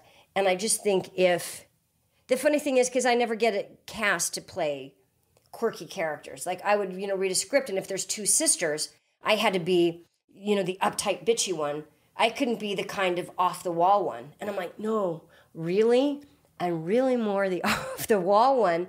And I could never be seen for the parts that were more interesting and actually better suited to me. But here again, casting is like, oh no, she's not that person. And I'm like, I think I know who I am. Right. More than you do. And you look at me in that kind of, buttoned up or, very waspy way, or the roles that I would play. And it's like, but that's not really me. I could really do a good job with this quirky one. And I could never even audition. And those were, days before you could even put yourself on tape. Rather than going, just give me the material, I'll send it to you, I'll show you. You couldn't do that. One of the best compliments I got was one time I can't remember what it was or who it was, and I wish I could remember which casting director said this, because I would send her a thank you note if I could remember. But I was auditioning for something, and she just said, you know what? She said, I think you get really shortchanged.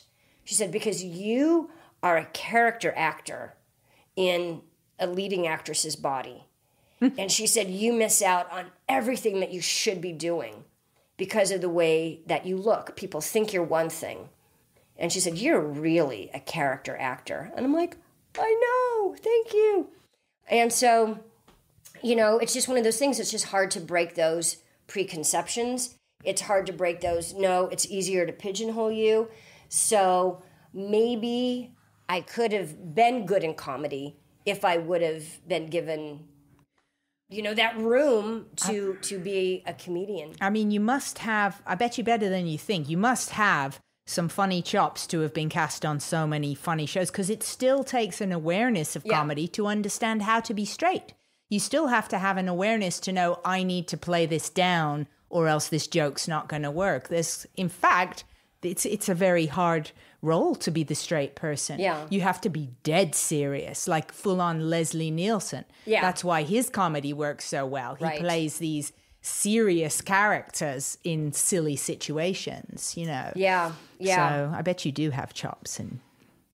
Yeah, I'm just kind of quirkier than I think people think, which you got a little entrance on coming into the house. It's like, I've lost a cat in my house and I can't find it. I'll write something for you and you can be in it. You come in, it's like I'm covered in soot, like ponytail, no makeup. I'm like, oh, hi, dogs barking. Like, it was just that whole scene. Like, but it's those kinds of things, like you're coming on, those wheels are turning in my head. I'm like, this is like such a funny scene in a movie. Absolutely. Because you go, this is real life. You go, this is what people don't expect. You go, I planned for you to be here in my house to be in order, and I would look very, lovely, and the dogs would be under control, and we can do our interview. And instead, I've got on sweatpants, like a dirty wife beater. Like, got a ponytail. I have a kitten loose somewhere in the house that I can't find. And then even I got covered in soot. And then you got covered. Actually, you still have a little bit of it right there. I was going to leave it because it looks kind of studly, like this little smudge of soot on your face. But how many interviews have you gone to do where you get to actively rescue a cat and get covered in soot? Yeah. Rescue a cat. And you might actually have soot on you and you don't even know it because you're wearing black. I know. So you probably have it on you. And now you've dressed in black, so we're like twins now in our black outfit. We're in our black. Yeah, it absolutely was like a sitcom upon arrival. Which is so funny. I'm like, just apologizing. My house never looks like this. I never look like this. But obviously it does, and I do. And so that was good. Well, that was a good icebreaker. That's always, I think when, like you read the interviews like in Vanity Fair and they talk about, I like that they they meet with the person on more than one occasion. They just don't meet with them and write a story. That's what I like about Vanity Fair, that they meet on several occasions in several different situations, and they really get, those wave things, and they can put that together into a rich story. And so this is one of those times where, we met briefly the other night. Right. And just kind of, volleyed, tag team emails.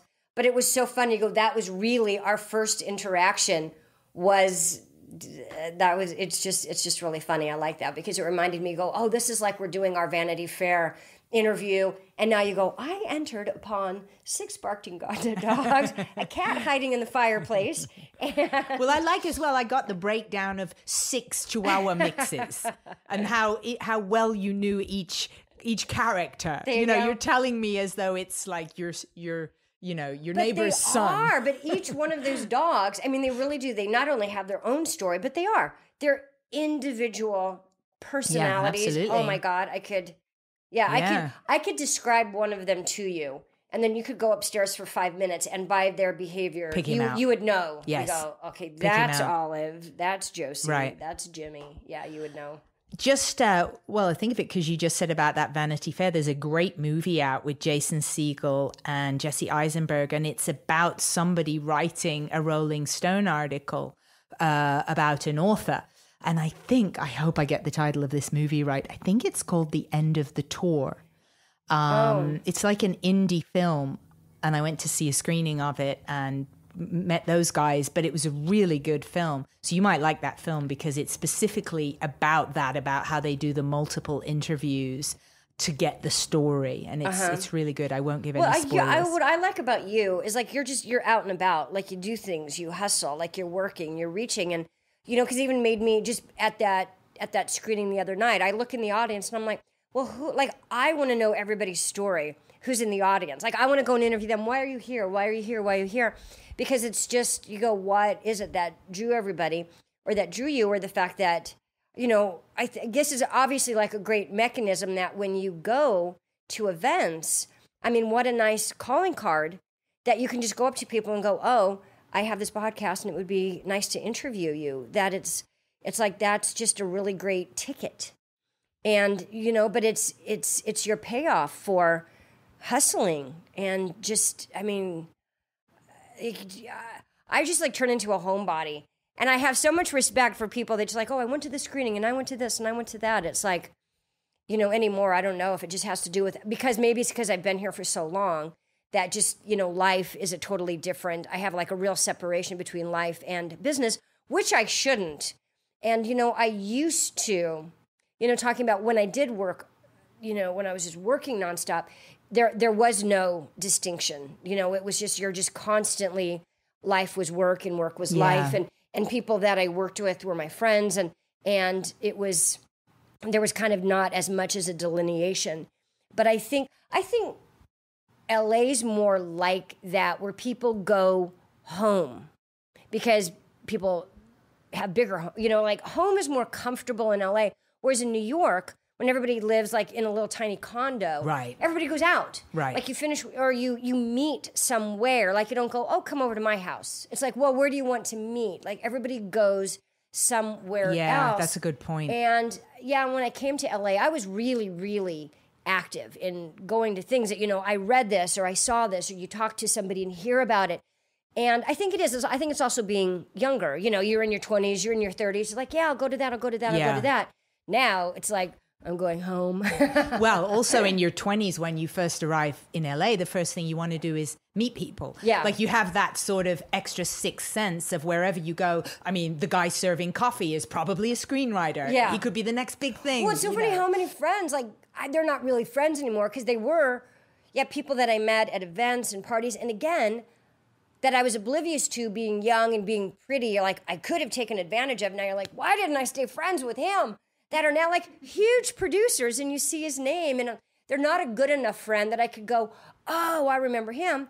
But in all honesty, they probably do. Like, if you really go, oh, remember it's such and such, like, oh yeah. Well, I think we've established everybody remembers you. Here's a funny story. This is like my only little name dropper story that still blows my mind. I grew up actually very shy. I was the shyest little kid. And you can tell, like, when you look at pictures of us growing up, my sister was the goofy one. She's a year and a half older. I was so shy. And even in pictures, she's like, woohoo. And I'm like, I'm all kind of serious, dead serious. I would just stare like straight into camera. I was a very serious child. I was really smart. And it was very important to me that people knew that I was smart.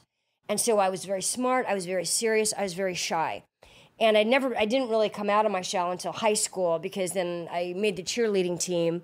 And then it was like a whole new world, because it was an interesting psychological kind of study of shy people, having been one, that it was nice to come out of my shell and you realize it was just such a different world. And to look back, oh, I wasted so much time being, afraid to speak up or reach out or just to react or to really give a response, that I always kind of felt the need to keep it all in my head. And so it was kind of funny. At 14, it was this whole new liberation of, wow, people are fun, or, oh, there wasn't any need to be afraid of that, or, oh, how much I missed out on by being afraid. So cut to, even now sometimes I turn into that person and I'm like, oh, I'm not going to say anything. Even how I said when I would work, I'm like, I better just be serious. Right. I want them to know I'm a good actor. And so I'd be very serious so that they would take me seriously. Mm-hmm. And in all honesty, I probably did a disservice, because who knows how that was perceived by them? How was I interpreted? Maybe they did think she's shy, or maybe she's insecure, or maybe she's a bitch. I don't know. But I would never really I just didn't want to bother people. I felt like they were so important. I didn't want to bother them. So I was working. Let me tell you the story. I'm deciding if I should tell you the past or tell you the present. I'll tell you what happened, and then it goes back. I like the planning involved in this. I know, it's like, how do I tell the story the best way? If people could see you now, there's a hand flailing wildly. I don't want to ruin the punchline. So I'm down at, we have this little local butcher where, I buy the dog food, because yes, I buy dog food from the butcher, and it's there's raw stuff that they make and they freeze. So I'm at the butcher looking very much like this, no makeup, ponytail, yoga pants, tank top. That's pretty much my life uniform. And I'm in there, la, la, la, again, thinking I'm invisible, standing in line. There's a guy behind me, and he's got a dog. I'm like, oh, so I, talk to him, kind of talk to the dog, talk to the guy, talk to the dog. Then I get my dog food, and he's like, oh, what's that? And I'm like, so I start talking about the dog food, and I'm like, it's really good. You should get some and try it with the dog. And I'm giving him all the information about the dog food and his dog. And I used to have a dog who was a service dog, and I had this whole conversation with this guy. And then I start to go, and he's like, thanks, Rebecca. And I just kind of, and the part of me that was the scared part of me wanted just to go, oh, that was so weird, and leave. Then I'm like, the brave part of me was like, how do you know my name? And he's just like, oh, and then he kind of continued and said something about the dog. And I'm like, how do you know my name? And he said, oh, well, I used to work on this TV show. And I was like, what show?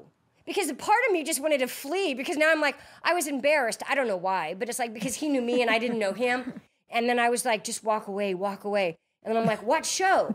And he's like, oh, I worked on this show called 90210. And I just sit there and stare at him, and I'm like, oh my God, it was Luke Perry. Oh my goodness. I had been standing in the butcher talking to Luke Perry for 20 minutes, and I didn't even know it's him, because I'm just focused on the dog. On the dog food. And the dog food. And then when he said that, and then when I recognized who he was, that's when the shy part of me kicked in. And instead of saying, oh my God, I'm so embarrassed, or instead of saying, how do you know who I am? That's when I froze. And then I said nothing. Because I was kind of part embarrassed and part starstruck. I don't know what. I was just I didn't remember what I said. And then I kind of mumbled and petted his dog and walked away. And then I got in the car and I'm like, what is wrong with you? He knows who you are. Why didn't you talk to him? Because then I was just I was just so embarrassed that I didn't recognize him, that I froze. It was just so stupid. And so now every time I go to the butcher, I'm like, I hope he's there so that I could tell him how stupid I felt, because I did 90210. I did 2 episodes, but I never worked with him. I only worked with the girls. Okay. But he and Jason Priestley, you'd break for lunch or whatever, and I would sit and talk to them. But again, it was that, I guess, intimidated younger part of me that was shy, that even when I was talking to them, I felt very, I guess, kind of insignificant, even though I was being normal and acting normal. That part of me kind of put up a block where it's like, well, I don't want to bother them. I don't want to act like one of those needy actors. I don't want to be like glomming on and pretending like we're friends. I was always very careful not to appear like, hey, let's be chums. I'm one of those kind of actors that, because I'm just like, no, I'm very serious. I respect you. And I probably put up barriers that are not probably, I obviously put up barriers that were unnecessary because I didn't want to look like I was trying to be chummy, when in fact, we were sitting there being friends anyway. Like, I don't know why I would always kind of protect them. And so it was so weird when I run into him 20 odd years later at the butcher. My most important question, you go, how did he know, how did he remember me from that long ago and remembered my name and recognized me at the butcher? That is, now, and I was just like, then I had no way to get in touch with him, because then I couldn't find him on Twitter or Facebook, because then I wanted to write to him and go, dear Luke, I was so embarrassed at the... See, I'm into writing, and I would now write this as your episode. So find him. But you would now stalk him. That's how the episode would escalate. I have to, so yeah, it's so funny, that'd be the episode, to find him, to tell him that I'm not weird. But I would just get weirder and weirder trying to find him. Right. In how I would end your episode, you would completely obliterate through any boundaries of respect in order to tell him how you were respecting his boundaries. So your job now, in addition to that, is to find him and interview him. Right, Luke and Perry. then he can have us on together. Oh, yeah, that'd be great. And then I can finish the story. Because once I recognized him, he looks the same. It's not like he looked so dramatically different that I wouldn't recognize him. But I just wasn't on that. You know, when you see somebody out of context, I can be standing next to somebody in the grocery store, and I have no idea who they are. And somebody was like, oh, that was just Corbin Burnson. I ran into Corbin Burnson in Bed Bath & Beyond. Did I know it was him? No. We apologize, Corbin Burnson. Now I'm like name dropping, but it's not name dropping because I'm like, I'm so cool. I'm like name dropping because it's like, I am oblivious.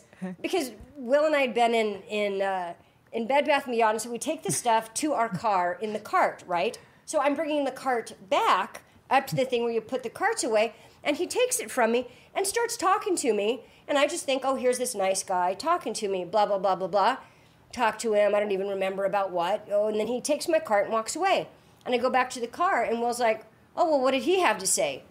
I'm like, I don't know, nothing. I kind of rattled on about, and he's like, well, did you work with him? I'm like, what? What are you talking about?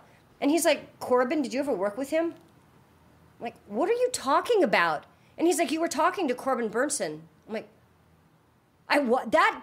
it was? I know he's famous, but what's he famous from? Oh, Corbin he was LA Burnson? Law. Oh, okay. Was the big, like the tall, good-looking blonde guy. And he's done like a ton of stuff since, but that was, kind of like his big claim to fame. And I'm like, nope, didn't even know it was him. And he's like, how can you have a conversation and not even recognize him? I'm like, well, I did with him. I did with Luke Perry. So now famous people are they're perfectly safe running into me in public because I would never recognize them. What department was Corbin Burnson in? What was he shopping for? No, I was just outside. He was just in the front. We were exchanging carts. So I can't even give you the scoop. Okay. Of, no scoop. But listeners. actually, ironically, he and his wife, they renovate houses. They fix up and sell houses. Okay. And they just bought and are reselling a house just down the street from me here. Really? So this street? Just on this little cross street over here that kind of intersects, that's just perpendicular. Oh, okay. And so it's kind of funny because I'm like, well, maybe I'll run into him. But, I think they have people that handle their properties because I wanted to tell him, hey, I ran into you at Bed Bath & Beyond and I didn't know who you were. So now whenever I see somebody famous, I'll always have something to talk about because it's like, I ran into you once and didn't know who you were. So I'm now amending my Rebecca Staab pilot that you're now buying Corbin Bernsen's house just to pledge some sort of sincerity. Right, so it just goes him. on. So we have plenty of episodes. Yeah, so the thing is, it's not just a singular episode. Yeah. My episode now became a series. That's right. And we can work in like a Jerry Seinfeld one. Yeah. Where, we go to, pizza or a baseball game or something. I run into him. See, so now I can have all my brushes with greatness in a, kind of the after party kind of way. So you've got a big job ahead of you. I'm so happy. I do. Well, I'm gonna work on it. Okay. I love that you don't think you're funny. Really are. I'm just goofy. I'm not like funny, funny. I'm just kind of spastic. But I mean, somebody could literally put their iPhone on like voice memo and record you for an hour and have a pilot of a show and this go is sell true. it. What's so funny? Any interview, I'm just like, ask me one question. And it's like, oh God, I could talk for 4 hours. I always feel sorry for anybody that has to ever edit anything of mine, because first of all, it's like you talk a mile a minute and you go, I can't make that cut because she never stops. It's always so hard for me to do ADR, like voiceover, when you have to correct something. And half the time when I'm acting now, I'm like telling myself, I'm like, talk slow. Because if I ever have to go back and redub myself, it's so hard for me to do me, because I watch myself and I was like, oh my God, I talk so fast. It doesn't seem like I'm talking fast when I talk or when I hear myself. But then when I watch myself back, I'm like, I've got a funny sounding voice and I talk really fast. It's not a funny sounding voice. It's distinctive. It's unique, which is also why I think I should be in voiceover, because I would be one of those, as soon as you hear that voice, you go, oh, there's that girl from that YoPlay commercial. Or, oh, that's that girl from, that Kia commercial. Is that that's good, that girl though? I think for a voiceover, you want the voice to be, I think as a client, as a product, you would want somebody to go, yeah, she's the voice for blah, blah, blah. I think it's really good because they hear your voice and then they think of the product. Because people all the time, even if friends from high school, I'm on TV, they're like, I was in the other room, whatever, running on the treadmill, and I heard your voice. And I had to get off the treadmill and run through the house and go to where my kids were watching TV, and it was you. They're just like, I wouldn't. Well, even like I said, how the tennis coach, how he knew my voice. I was like, I would know your voice anywhere. So that's why I think for voiceover, it would be good, because then I could land a big campaign. And we should tell listeners that you had, how many years had it been since you spoke to your tennis coach? Oh, right. I was telling Natalie a story earlier. Yeah, because I had a tennis coach. Well, so that would have been from 92 to 2008. I hadn't seen or talked to him. 92. I'm horrible what is at that? math. We're my gosh, I'm so horrible. Is that 16 years? Please tell me it is. I think it is.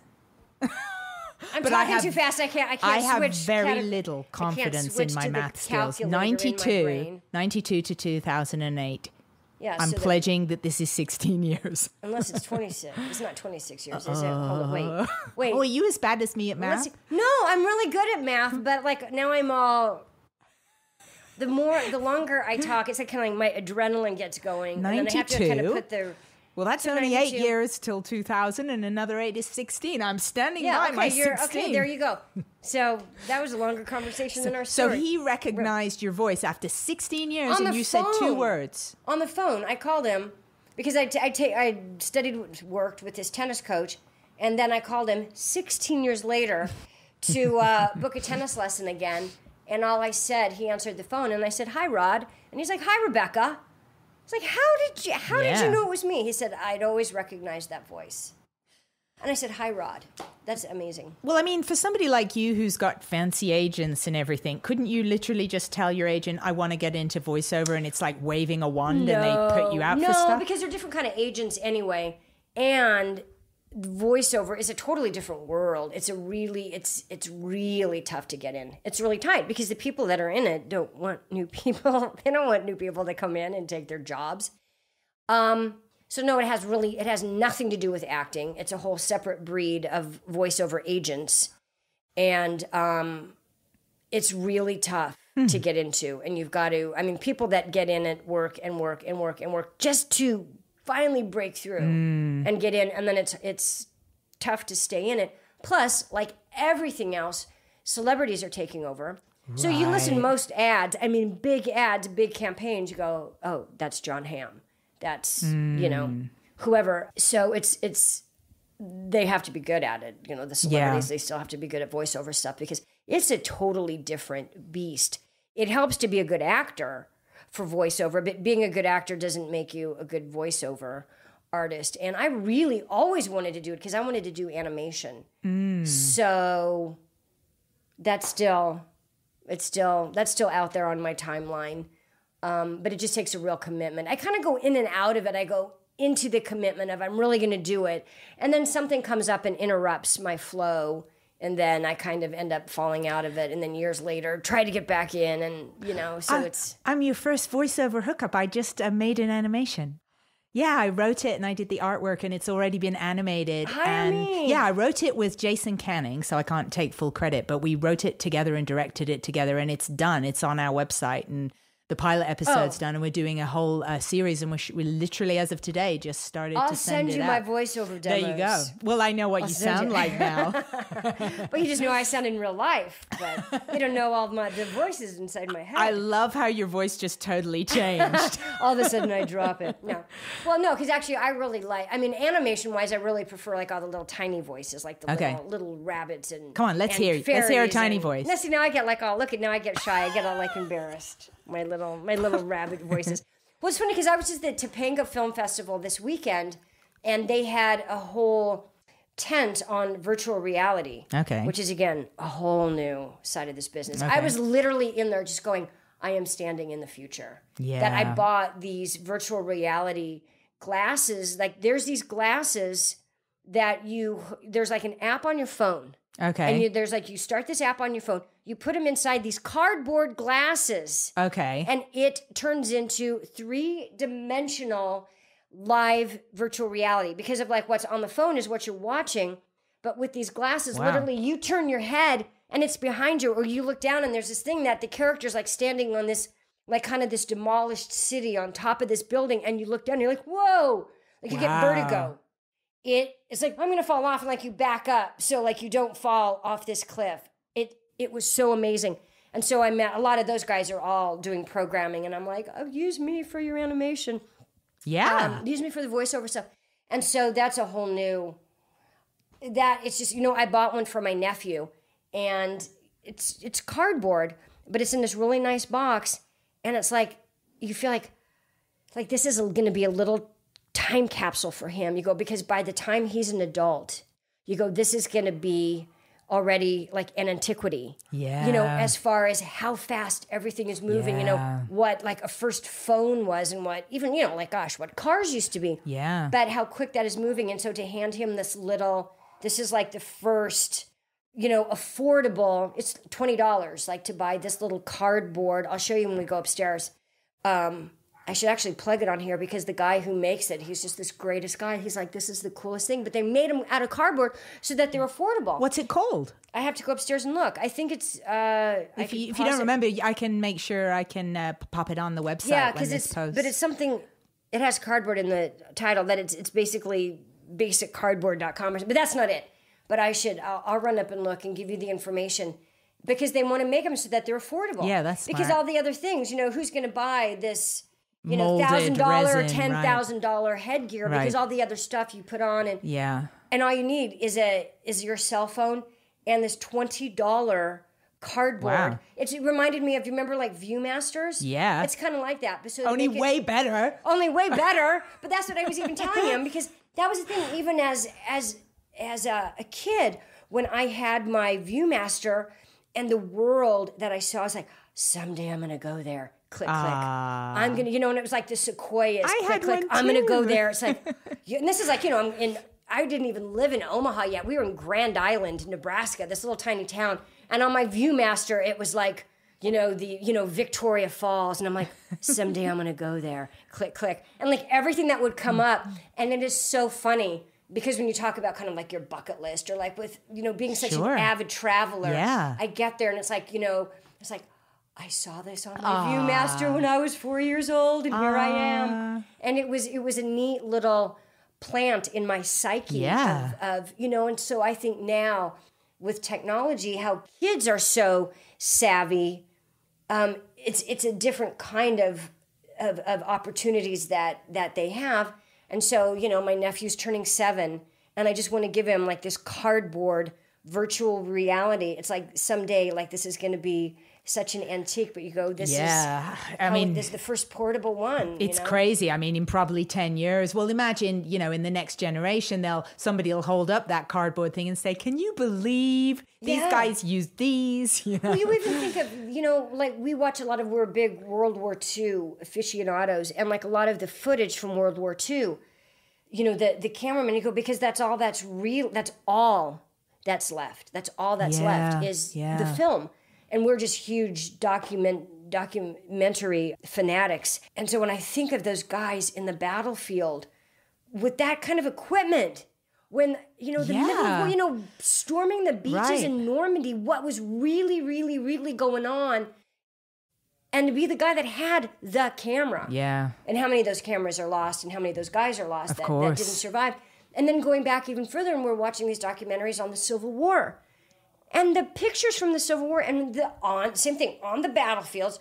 But now we're talking, these guys have cameras that are 4 feet wide and 4 feet tall, and just to take still photographs on the battlefields. Yeah. And, you go to a museum and you see these things, and it's like, that was one of the first cameras. And, you think, did you see the film Mr. Turner? I didn't. Did you see that? No. Oh my God, you've got to see it. It is so good. Because he's this painter, famous British painter. The film is genius. It's one of those films that's like you're in his paintings, because the cinematography, it's such a trip to go on this. You really say on this film instead of to this film, because it's all shot. Like how, did you ever see Girl with the Pearl Earring? Yes. Did you see that? How that was, it was shot like almost how his paintings were. Well, Mr. Turner's the same way. But at the end of the movie, he meets a photographer. And it's this gentleman from America who'd come over to England, and he was taking people's portraits. And Turner was fascinated by this photographer. And you can see the wheels turning in his head, that you go, life as we know it with painting is changed forever, because now there's this thing called photographs. Right. And you can capture these moments. And it's such an interesting part of the movie at the end when he's going blind himself, so he can barely paint. Plus, he's old, and there's a different regime. Spoiler alert. Spoiler alert. Oh, yeah, but, he's dead anyway. Everybody knows he's dead, so it's okay. He dies. And Queen Victoria, like, she changed the artwork that was in the palace, and therefore the artists who were commissioned, and how everything changed. And that's this whole kind of thing. But looking at cameras, and you go into him, that was the first camera. And so I'm looking at this virtual reality, this little cardboard thing, and those are the things that are going through my head. I'm thinking of the Civil War. I'm thinking of World War II. I'm thinking of Mr. Turner as I'm holding this cardboard thing, going, how do I convey this to my 7-year-old nephew? That I want him to know. You go, do you know what this is? Well, you could Google some images online and of the camera. Yeah. Or show him some little clips on YouTube. That's a great thing that we do have now, which I love, is YouTube. To pull up anything you could ever think of is on there. Yeah. And that's a really good idea to do that with him. And then plant those seeds in him if it's possible. Because, when I was turning 7 for my birthday, my aunt gave me this, and we sat down and we watched X, Y, and Z, that you just hope it plants something somewhere. And it's if it isn't even planting him, he tells somebody about it and it plants in them. I always love those trails of connections. I can tell you do. We'll call them Connie-Selicas. So you want to do a Connie-Selica. That's why I see you're a good writer and a good comedian, because you brought that joke all the way around. Like you have like that, the beat on the joke. So well, it's a nice thing as well, and it's meaningful, and we're all like that on some level, and clearly you're like it on a heightened level. I can tell one of the things you're aspiring to do is to be thoughtful. Not a lot of people walk around with a goal in their day to be thoughtful. That's funny. I never thought of it as a goal. Oh, that was so nice that you just pointed that out. Like I never thought of that. It's like, I mean, since I got here, from upon arrival, you were talking about how you're finding the cat at home with your neighbors, and so many little thoughtful things you spoke about just how you were going to let the cat acclimatize to them. And it's thoughtful, you know, you're not just dumping a cat off at a neighbor's. Yeah. You're doing it very gently and carefully. She actually might be there right now. I don't know if Will took him over.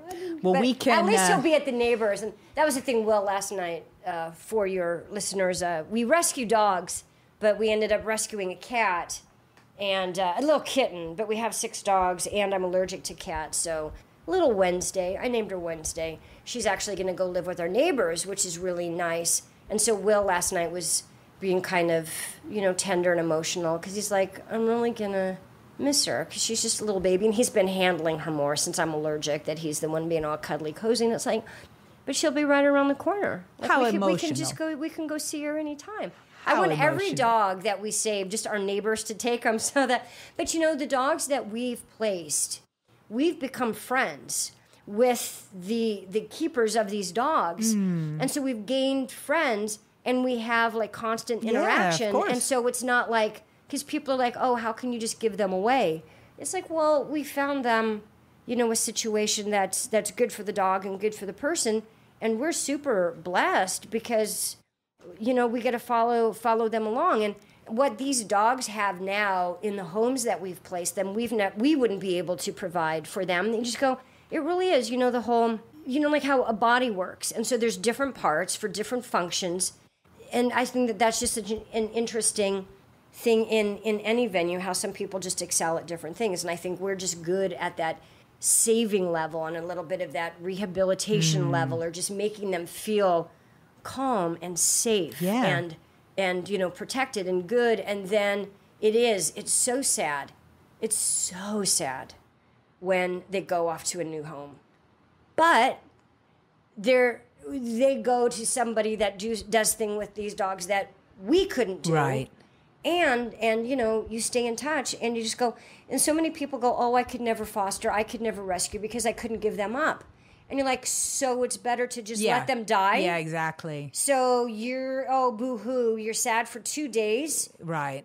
You know, while that dog dies in the shelter. Right. I mean, that's like, no excuse. Or even, you know, when their animal dies, and it's like, no, I can get another dog because that was so sad when my dog died. It's like, yes, of course it's sad. It's very, very sad. But your dog wouldn't want you. Your dog loved you so much. Your dog wouldn't want you to never have another dog for the rest of your life. Plus, your dog would want another dog to have that opportunity. Yeah. And so I try to, you know, work with people that just, no, not me. No. We lost a dog once. I could never go through that. And it's like, I mean, the psychology of that's music. So you never do anything in your life that results in a loss. Yeah. Hello, we're alive. Yeah. You know, and it's everyone always sad. is alive. I lost not only, you know, the ones that we give away, but, you know, I've had 3 dogs pass away, like 3 in the last 3 years. Like every year, it's that heart-wrenching letting one of them go. But when I just think of the incredible life that they had, it's like, well, I can't really be that sad for them because you know it's finite. You know it is. They're not going to live to be 90 like we are, or 120. Yeah. So it actually worries me. I have pets and I madly adore my dog, who's similar to your dog, a little dog, a mix, a mutt. And he's so bonded with me in my life. Yeah. Sometimes I get scared and I think, how is my life even going to go on without this dog? This dog was like such a blessing and changed my whole life. I mean, I found him in a parking lot. What's his name? Jack. Jack, my dog. I had Jackie Brown. I had a little Jack. Well, he's 8.5 now, and I literally have to talk myself around because I'll start to panic in the future, which is a terrible habit. How many years do I have left? I know. How many? And what if he gets sick and I'm miscalculating things? And then I think, you know what? I could get sick. I might. Yeah. Who can I possibly promise? How can I possibly say I'm going to be here longer than the dog? Nobody can. Yeah. You don't know what's going to happen. Or if you're afraid, you go, oh, he only has 7 years left. You go, well, then, gosh, let's make this like really incredible. Really enjoy for him. It was so funny. Our cleaning lady, because I have the little urns like for those 3 dogs, are up on the shelf upstairs, and whatever. A couple of months ago, I came upstairs, and it's a husband and wife team, and he kind of stops me at the stairs, and he's like, just wait. I said, she was crying. And I was like, oh my God, what happened? I'm just like, what happened? He said, oh, and he pointed over to where she was dusting look, this is going to make me cry, like where the little urns are. And she has a little dog. They have a little Maltese. And he said it made her sad to think, that the day's going to come when Princess dies too. Yeah. So she was just crying. And it was like, oh, but it's like, but that's where multiple pets really help. Because even when my very first dog, I had Pete, he was a German Shepherd. And when he was old, he died. But I had Jackie Brown with her. But still, Pete, it was just so sad. And it was actually my boyfriend at the time, his niece, who was 3, 4, and had always been afraid of dogs, always. So my mission with her was to get her when she was really little, not to be afraid of Pete. And so I worked with her, for a couple of years, and so she wasn't afraid of him anymore. And then when Pete died, it was her. It was this little 4-year-old who said, well, I know that you're sad about Pete, but the good thing is you have Jackie Brown. And Jackie Brown loves you, and that'll help you not be so sad about Pete. Wow. And it's like, yeah. From the mouths of babes. And so even, when we've lost, dogs here, you're so sad. But then you go, you have the other ones. You go, you have to go on, and it's, that's why we save them, Well, you're clearly, tremendously passionate and empathetic and compassionate, which is why you're a great actress. These are human qualities that you've got an abundance of. So we shall come full circle and on a lighter note say again. Yes, let's end on a lighter note. Let's end on a Connie Selica note. Yeah, on a Connie Selica note of how every little thing you do, you can never possibly know the repercussions until perhaps many, many years later. Yeah. And how, again, to remind this lady who doesn't think she's funny, your little rescue cat that you called Wednesday, what day of the week did you find her? We found her on Thursday. Here's the funny thing. I state my case. Okay, so this is even funnier because I don't know why. That's what, I love saving dogs. Just naming them is always the funniest thing. Sometimes I have a name in advance. Someday I'm going to name a dog Olive. And then I saw this one dog and I'm like, oh, she looks like Olive. And so we saved her and that's Olive and we have Olive. And so the naming part is always so fun, but it's usually not, there's no anticipation. And when we very first started these 2 little puppies that we had, I'm like, because she had one of them, she had she looked like she was wearing black eyeliner. And so I was like, oh, she has to be Cleo, like Cleopatra. And Will's like, do not name that dog. We're not keeping her. I'm like, well, she has to have a name. I'm like, I know we're not keeping her, which we did. And then the other little puppy, we had this friend who's a World War II vet, and his name is Colonel Ed. Colonel Ed Shames. And I'm like, oh, Colonel Eddie. So the little boy was Colonel Eddie. And so just naming the dogs, it just kind of pops in your head. And so with this cat, I don't know. I was like, Wednesday. I'm like, well, but we found her on Thursday. But Wednesday's cute. And I'm like, oh, it's because she's black. She's black, And I'm like, she's like the little girl in Addams Family. Yeah. Wednesday. Totally got it. Yeah, I'm with you. Little girl in Addams Family was Tuesday. Oh, really? See, what? I got you. Yes. What? Yes. I thought it was when. So, why do we think Wednesday? Wasn't her name Tuesday, or am I wrong? I think it's Wednesday Addams. Is it Wednesday? It's not Tuesday? Well, then it's a double, triple joke on myself. See, no. Because I'm telling Will, I'm like, I named her Wednesday. He's like, oh, yeah, because we found her. I'm like, no, we found her on Thursday. But Addams Family was Tuesday. No, it was Wednesday. And then I'm like, wait, I can't. So Nothing humorous at all in this interview with Rebecca Staab. The cat's Wednesday, and we'll see if our neighbors keep her name. I don't know, because everybody's like... I have to ask, how long have you and Will been together? 8 years. Okay, and so he's on board with all of this rescuing of animals. Yeah, he was really an initiator, because it was funny when we were talking about rescue stuff. I haven't done it all my life. And when I had dogs before...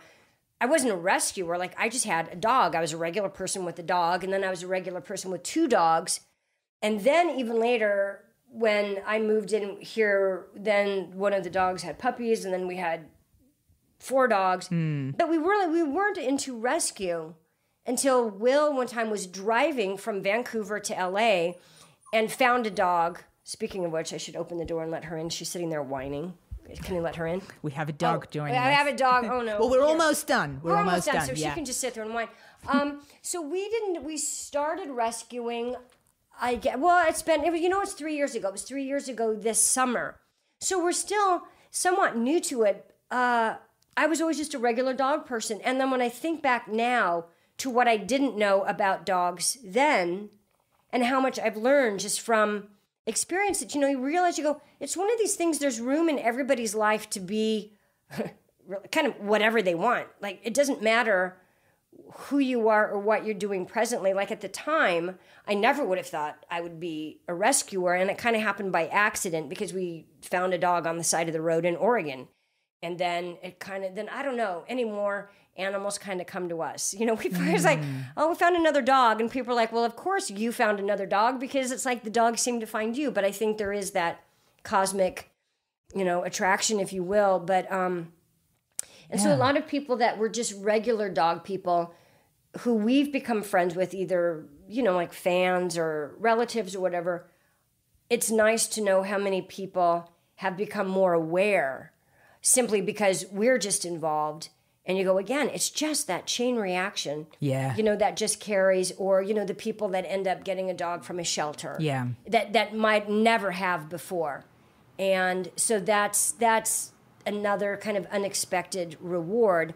But now I'm pretty adamant about, and it just kind of happened. But he's got a huge heart. I mean, when I very first met him, and the very first time he came to where I was living, that's when I was living in Malibu on the beach. And when he came over, he got on the floor with my dog. And as soon as you see a guy go, Jackie Brown, and he's on the floor, and he's playing, and then you start talking in like a dog voice, whatever. And I'm just like, oh, I love this guy. Because some people are like, oh, hello. And they stay on their level, and they'll kind of pet the dog, or they don't. If they don't have a conversation with the dog or get down on the floor, those are the dog people. Yeah, that's right. So, and his mom was always, since he was a kid, always rescuing. As a kid, they had all kinds of animals in their house. So it's second nature to him. And so it just kind of started. But he's really, really tender.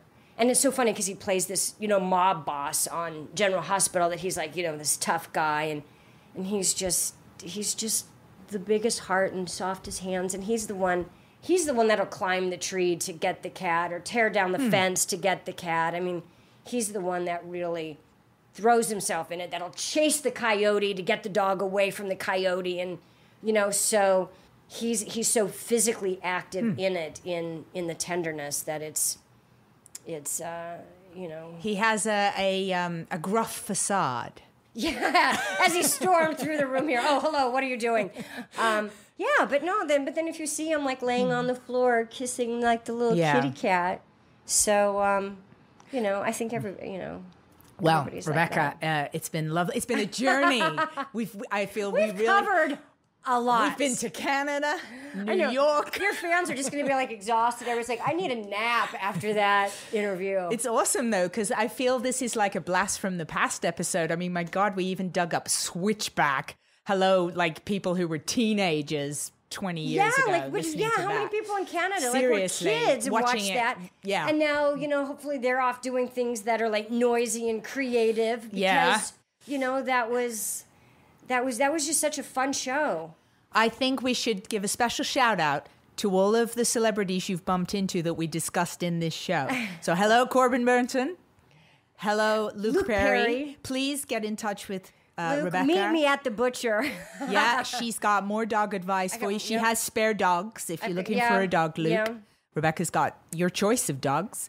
And she's got more. And Connie Selica, so I can... thank Connie her for Selica. everything she taught me in one brief interaction with the catering guys. And thank you, Terry Hatcher. And Terry Hatcher. For also being thoughtful. But I've got it. Hey, now here's the Terry Hatcher thing. Okay, I said my friend Pat Hazel, who is the comic who used to open for Jerry. Yeah. And he wrote, like, on the first season, they created the characters. Pat Hazel and Terry Hatcher are best friends. Terry Hatcher was Pat Hazel's neighbor.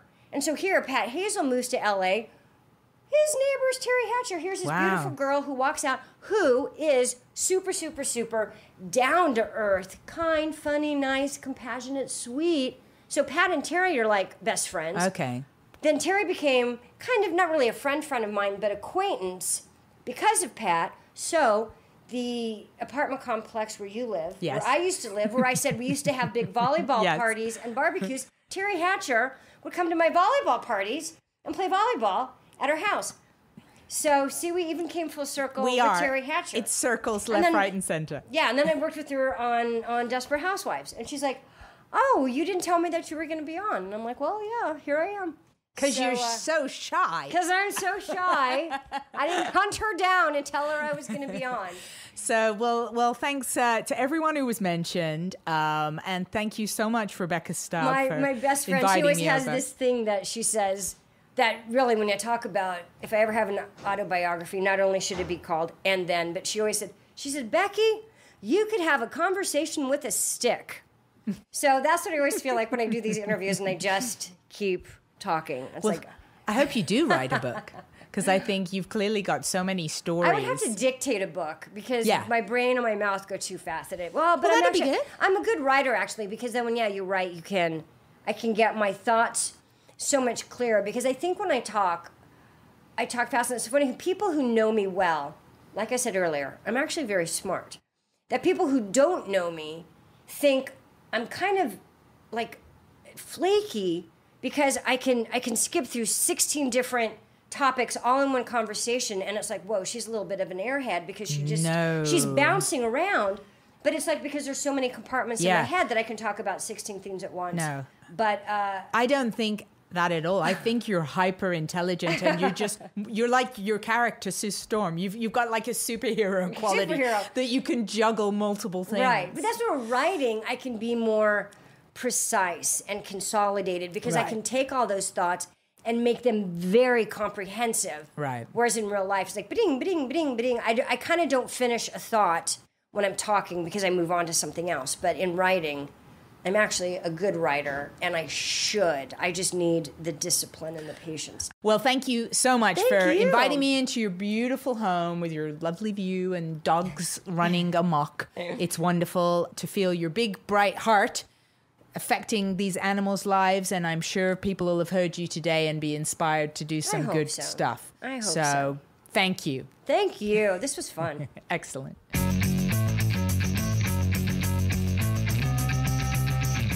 Wow. I mean, what do you say? What do you say? What do you say to that? Kind, compassionate, adorable. Luke Perry, for the love of God, get in touch. She has a short message for you, but allow some time. I love her. I love Rebecca Staab. Visit thegreyescape.com for photos, clips, stuff, a snapshot of the dogs. And if you want a dog, email contact@thegreyescape.com and we'll make sure your email gets to the right people. Always be kind to animals. Always be kind to yourself. And always thank the snack ladies at Costco. Catch you next time on The Grey Escape.